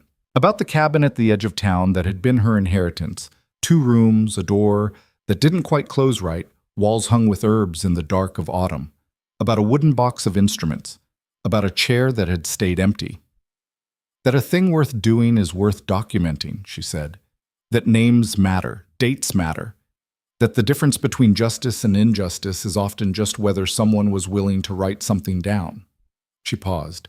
He was willing. That's why they took him. And that's why you stayed, Cass said. She looked at her. In Coldwater Crossing, Cass said, for 11 years. You stayed because if you left, the last person willing to document things would be gone. She was watching Elara with those sharp frontier eyes. You were keeping his work alive. Elara had not thought about it in exactly those terms before. She had told herself she stayed because she had nowhere to go, because she had patience, because leaving was easier to plan than to do. All of those things were true. But underneath them, she understood now, sitting in the cold afternoon sun at the gate of Harkin's Ford while her father was assessed by royal healers in the building behind her, was the simpler truth that Cass had named. She had stayed because someone had to, and she was the one who knew how. What will you do? Elara said. After all this settles. Cass looked at the ash veil. I don't know yet, she said. Before the consortium took me, I was apprenticed to a cartographer in the eastern provinces. I liked the work. A pause. I like knowing where things are, where the roads go, where they don't. She looked at Elara. What about you? Elara did not answer immediately, because the answer had several layers and she was not sure which one Cass was asking about. I don't know either, she said. And it was true. And for the first time in 11 years, that truth did not feel like a wall. It felt like a door standing open. Pell came out at the end of the 2nd hour and found her and said, He wants to see you. She went in. Her father was sitting up on the examination cot, which was an improvement from everything she'd seen of him since the mountain. The division healers had addressed the most immediate concerns: dehydration, the accumulated effects of years of inadequate nutrition, a respiratory condition that Pell had described to her with careful clinical precision, and that she translated immediately into the plain language of 12 years in a cave and what that does to lungs. Manageable. Long-term recovery. Real. He looked at her when she came in, and she looked at him, and the room was quiet. She sat in the chair beside the cot. Your arm, he said. Stress fracture, minor, properly splinted. You did it one-handed first. Pell told you. Pell is impressed by you, her father said. He tried to be professional about it and managed about 40% success. A pause. The quality of his voice, she was learning it again. Relearning the specific sound of a person she had known as a child and was meeting again as an adult was not what she'd expected. It was tired, and it was careful, and underneath all of that it was still entirely itself, still her father. "Tell me about the last 3 weeks." So she told him, not the edited version or the strategic summary, but the actual story. The auction platform, the wheelbarrow, the infection, and the veilwort and the ghost root tea. The map on the table, the road to Harkin's Ford, the cold morning when she'd gone east and he'd gone north, and neither of them had been sure. The barn at Grayford, and the code lock, and 6 people in the dark, and a 6-year-old girl who had learned a song in a language nobody else spoke. The mountain, the smoke, the wall, the signal going out on the royal relay in the gray dawn. He listened the way he had always listened, with his full attention and without interruption, and when she finished he was quiet for a moment. "You spent your last coin," he said. "Yes. On a dying man no one wanted. He wasn't dead yet." "No." Something moved in his face. He wasn't. He looked at his hands, the healer's hands she had inherited, the hands that had documented and recorded and ultimately been imprisoned for the act of paying attention. "I have been trying, for 12 years, to find a way to communicate the archive location. They moved me regularly. Whenever they thought I was finding a system, they moved me. But I kept records." He looked up. "In my head. Everything I documented before they took me. Every name, every date, every transaction I had evidence for. I rehearsed it every night so I wouldn't lose it." He paused. "I was terrified that I was the last person who knew." "You weren't," she said. "You're not." "No," he said. "Apparently my daughter spent 11 years in a town that hated her, keeping the door open." He held her gaze. "I'm sorry it took this long." "Don't," she said. "Elara." "You didn't choose it," she said, "and I chose to stay. Those are 2 different things." She looked at him. "We're both here." He reached out and did the healer's check, turned her good hand over, ran his thumbs across her palm, the same motion from when she was small, and she let him, and it was the simplest and most complete thing that had happened in 3 weeks of complicated and complete things. "The king," he said, after a moment. "What about him?" she said, in the tone of a woman who has decided in advance that this conversation is going to be conducted on her terms. "He held your arm for 20 minutes, her father said. "My arm needed—" "Pell could have done that." She looked at the window. "He was already there," she said. Her father made the sound again, the not quite laugh, the structural relative of one, and she decided that some battles were not worth choosing. The formal proceedings began the following morning, conducted in the largest space in Harkin's Ford that could hold the relevant parties, which was the covered market with its stalls cleared to the sides, and Voss's people standing at the perimeter and every person in town who could walk pressing against the exterior walls to hear what was happening. Elara sat in the second row with her father on one side, and Cass on the other and Wren on Cass's far side, still holding someone's hand, and she watched Aldrich Vane stand before a royal inquiry officer and understand, fully, the shape of what had happened to him. He held himself well. She gave him that. He had the composure of a man who had been certain of his position for so long that the loss of it hadn't quite become real yet, and he listened to the enumeration of charges. And there were many, read in the careful, flat voice of the inquiry officer who had been doing this for 30 years and had developed an immunity to the weight of specific numbers, with the expression of someone watching a problem they believe they can still solve. When the inquiry officer finished, Vane said, "The archive you're referencing doesn't exist." "Aldenmere Holdings has been sealed," the inquiry officer said. "The lower archive has been accessed under royal authority. The records are complete and comprehensive." A beat. "Any records at that location are fabricated," Vane said. "A hearsay collection assembled by—" "The archive predates the past 3 months by 22 years, the officer said. "The authentication logs show continuous maintenance by the same party across the entire period. Your authentication signature is on the access log 17 times.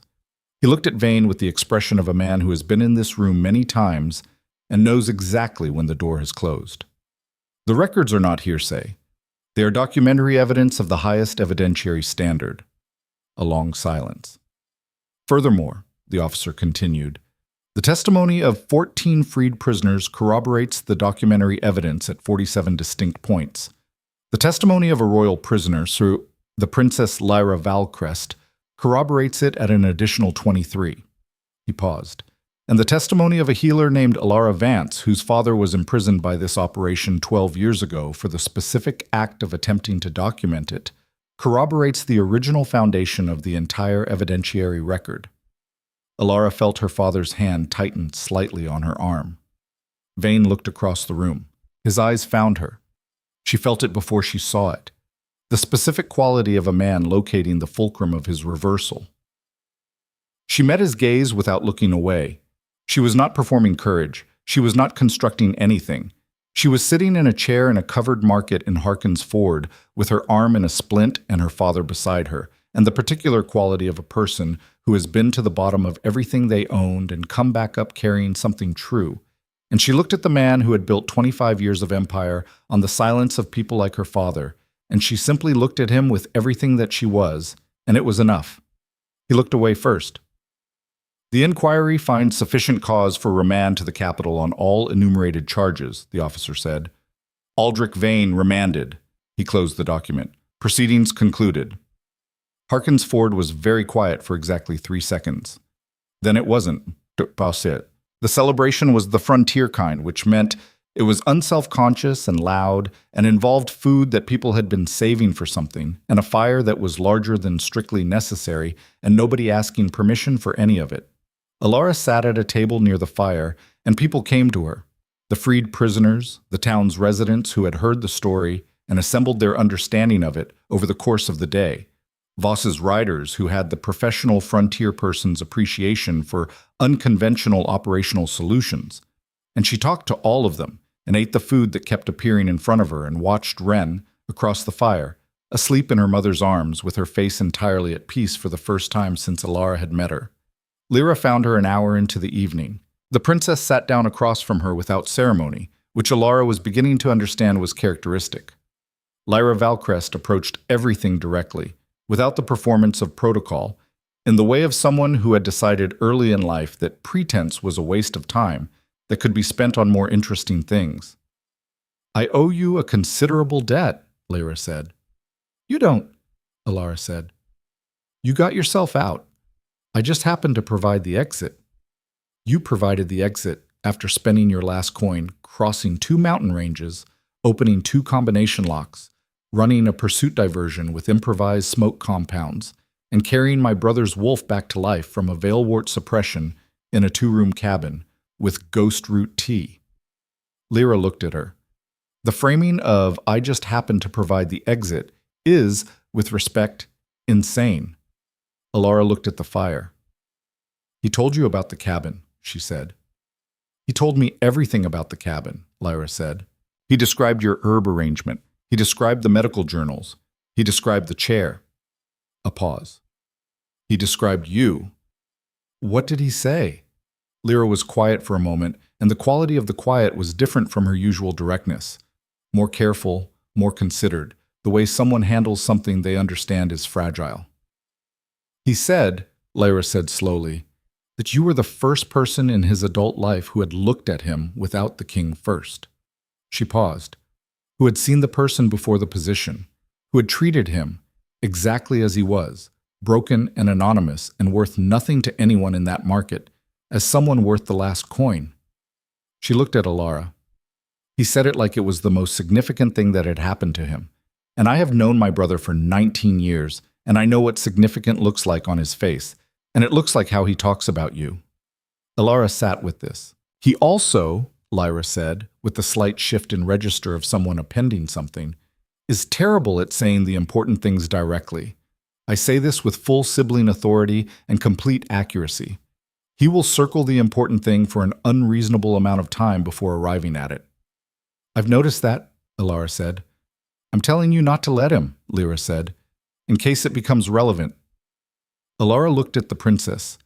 This 19-year-old who had invented her own language and taught it to a captive child and hidden a key in a partition door and remembered 23 corroborating data points from 3 months of captivity, and felt for the first time the specific warmth of encountering someone who was going to be, if given the opportunity, a person she was very glad to know.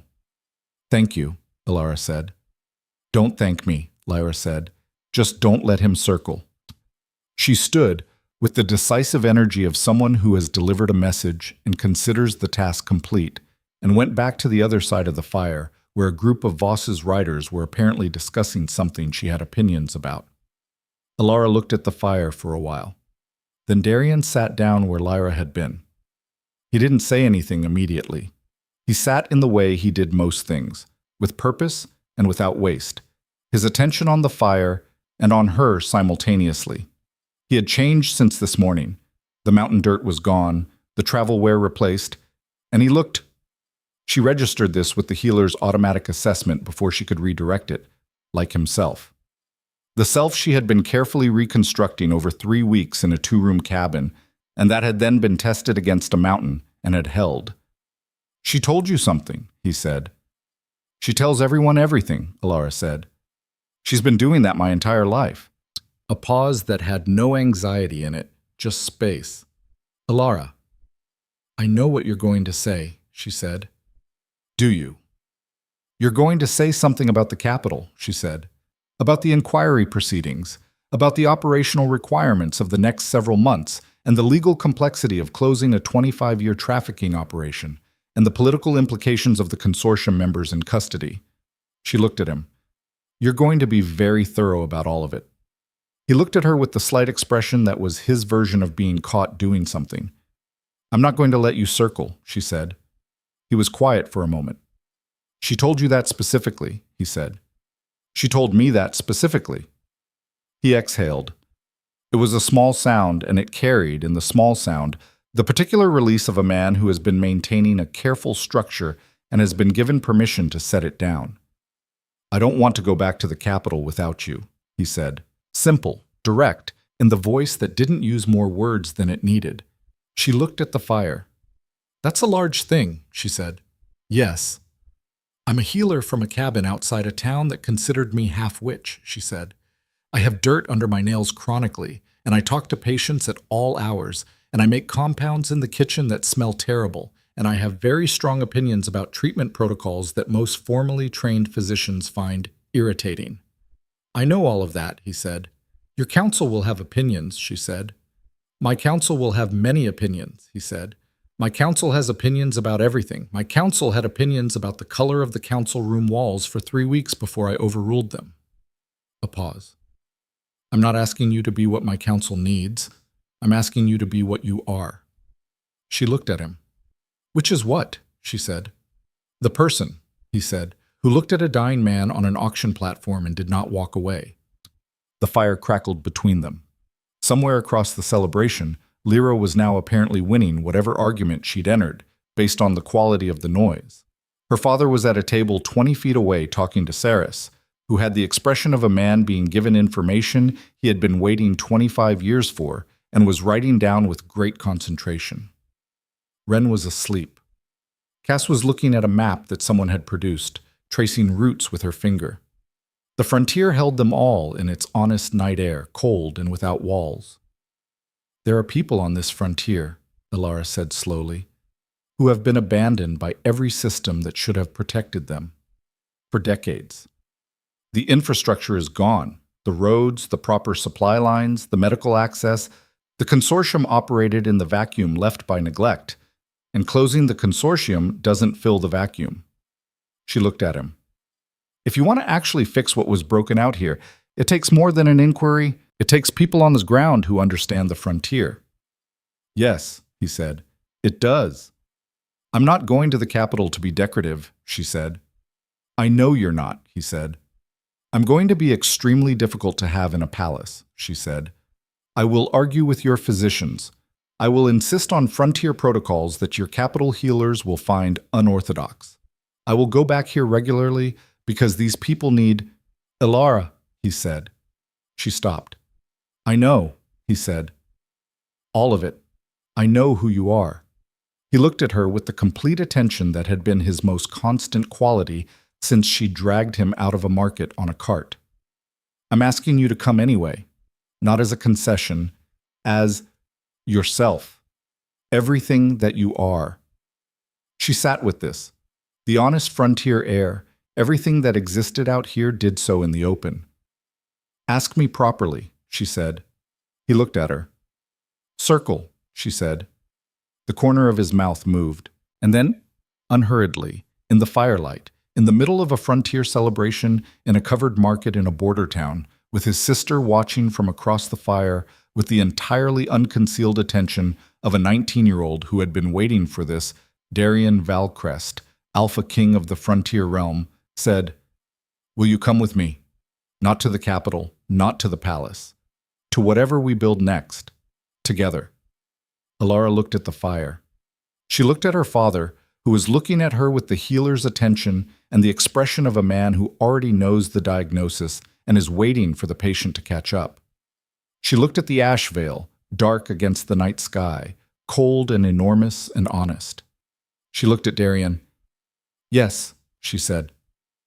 3 months later, the inquiry concluded.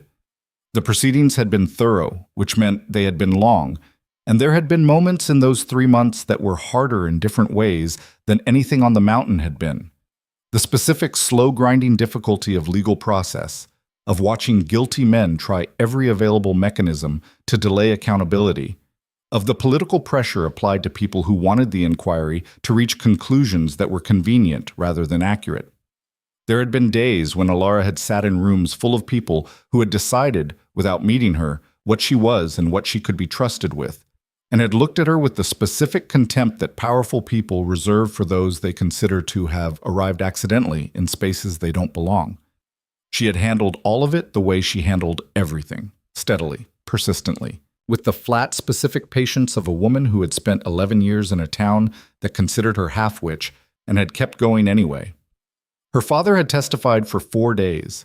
He had walked into the inquiry chamber with the medical journals, recovered from a locked strongbox at the Coldwater Crossing cabin, where she had hidden them 11 years ago under the loose floorboard in the room that had been his office, wrapped in oilskin, still legible, and he had placed them on the table and opened them to the first entry and read. The cramped, precise handwriting, the names, the dates, the transaction records, the careful documentation of a man who had believed that truth deserved a record. 25 years. The entire foundation. Vane had been convicted on 41 counts. The other 4 consortium council members had been convicted collectively on 73. Morden, when the inquiry reached Coldwater Crossing, which it did, with the full weight of royal authority, and 12 armed riders and a frontier division that was no longer taking direction from anyone on Morden's payroll, had attempted to flee and had been apprehended at the border pass by a woman who had spent 3 weeks crossing worse terrain and considered the border pass a manageable problem. Voss had made the arrest personally. Elara had heard about it secondhand and thought it sounded exactly right. The public acknowledgement happened in the Capitol, in the Great Hall of the Royal Assembly, on a morning when the light came through the high windows in long, clear lines, and the assembled nobility of the frontier realm arranged themselves in their formal rows, and watched the Alpha King stand before them with the specific composure of a man who has decided something and is not interested in discussion. Elara stood to his left. She had been told by 3 separate protocol officers that this was not the correct position for the occasion. She was told that there was an established spatial arrangement for formal acknowledgments, that the position to the left was reserved for... She was standing to his left. He had told her where to stand. She had stood there. The protocol officers had reached the limits of their authority and retreated. Lyra was to his right, which was the appropriate position for a princess, and which Lyra occupied with the serene satisfaction of someone who is exactly where she is supposed to be. She caught Elara's eye once, briefly, and communicated something in the inventory of expressions they had developed over 3 months that translated approximately as, "I told you so." Elara communicated back, "You did." Darian spoke without notes. He told them about a frontier that had been abandoned. He told them about the people who had lived and died in that abandonment, who had been preyed upon because the vacuum created by neglect was always filled by something, and the thing that had filled it was the consortium. and the consortium had operated for 25 years because it had enough fingers and enough systems to make accountability impossible. He told them about a healer's cabin at the edge of a town where people walked faster past certain streets.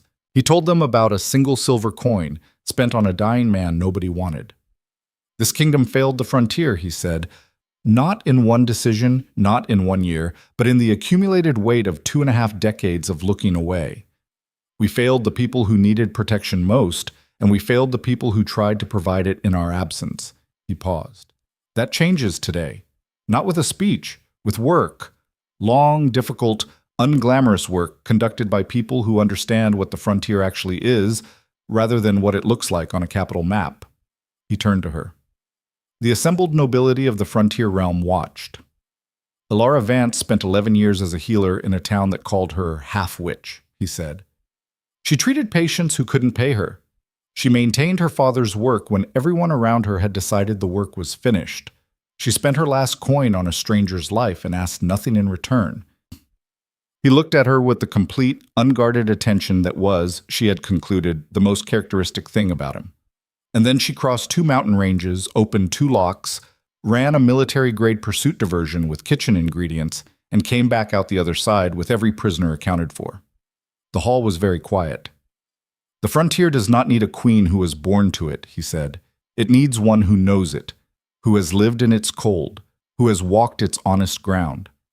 He held out his hand, not with ceremony, just with the direct simplicity of a man extending his hand to the person he wants beside him. And I am asking her to be both. Elara looked at his hand. She thought about the coin. 1 silver, her last, spent on a body they thought was already dead. She thought about her father's chair, empty for 11 years, and her father now sitting in the 3rd row of the gallery, watching her with his healer's eyes and the expression she now had a name for. She thought about the frontier, the cold and the distance and the honest air, the roads that needed rebuilding, the medical infrastructure that didn't exist, the people in the towns between towns, in the cold water crossings, the places that leaned against each other for support because no one else was coming. She put her hand in his. The hall, because halls do this, when something true happens in them, made the sound of breath released collectively, the sound of people recognizing something. Lyra, from her position to his right, made no sound at all, but her expression communicated volumes in her invented language, and Elara, who had learned enough of it over 3 months to follow the basics, understood that the message was approximately, finally. They rebuilt the frontier road in the 1st year.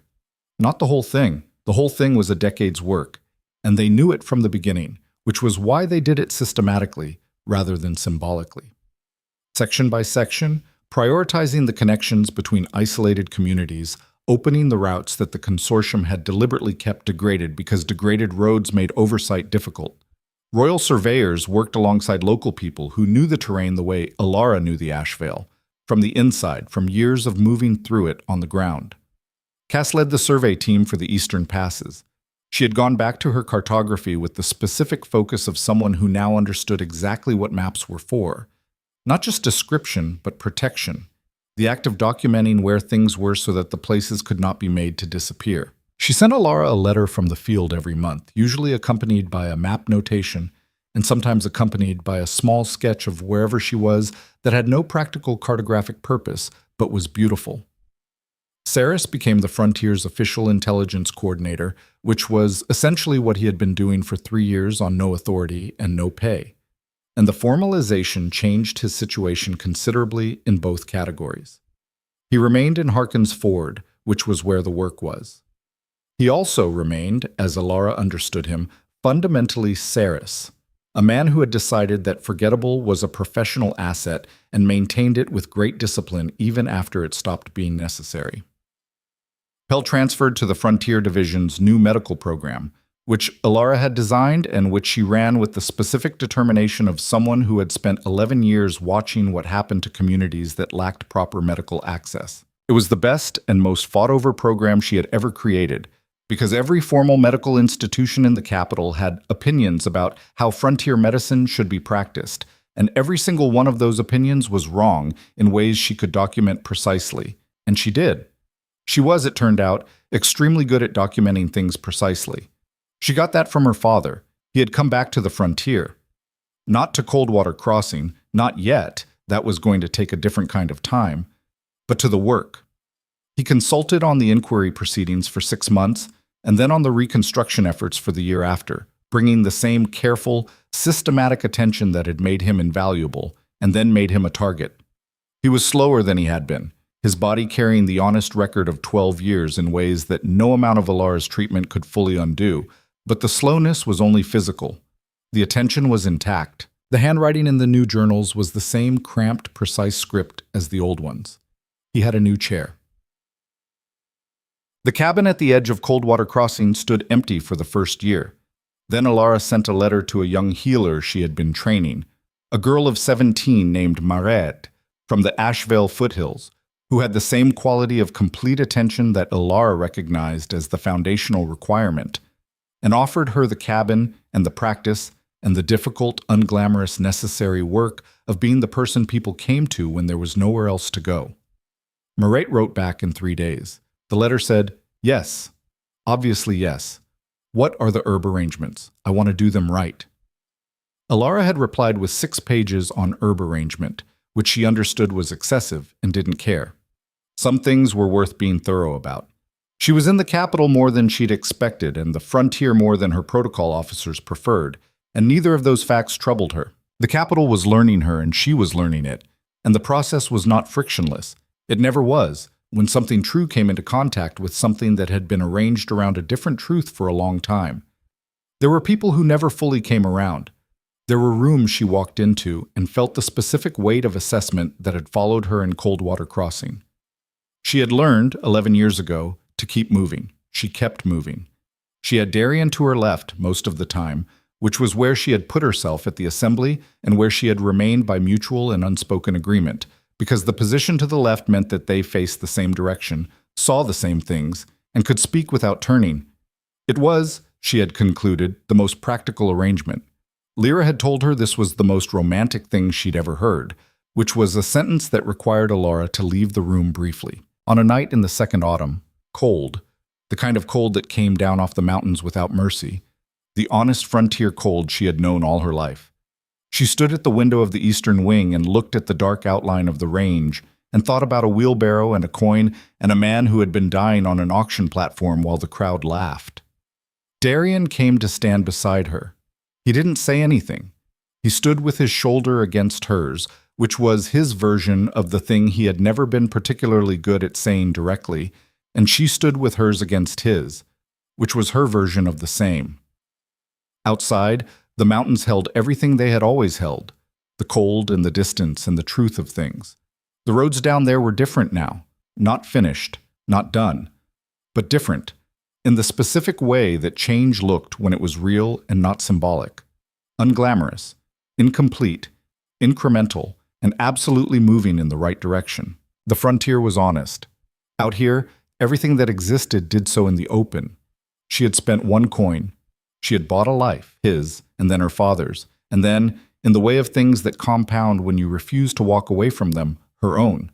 Not the life she'd been surviving in, the one she'd been keeping the door open for. The mountains were dark and cold and real in the window. She leaned her head against his shoulder, and the warmth was there, solid and unambiguous and entirely without apology. "The Eastern Road Survey is complete," he said, after a while. "I know," Cass sent the notation. "There are 11 communities in the 3rd section that have never had a healer assigned to them." "I know that too," she said. "I'm working on it." "The council wants a timeline." "The council can want many things," she said. "I'll give them a timeline when I have one that's accurate." He made a sound that was, she had long since confirmed, his version of a laugh. Quiet, controlled, but genuine. "You're still terrible at timelines," he said. "I'm precise about timelines," she said. "There's a difference between terrible and unwilling to commit to a number I don't have yet. The council doesn't see the distinction." "The council is wrong," she said. He put his arm around her in the way of someone who has decided that this is where his arm belongs and is not going to construct reasons to move it. She stayed exactly where she was. The Asheville held the night outside the window.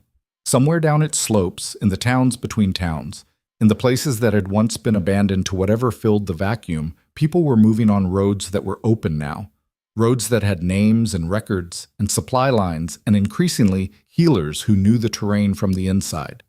It was not finished. It would be a long time before it was finished. But it was real and it was moving, and it had begun.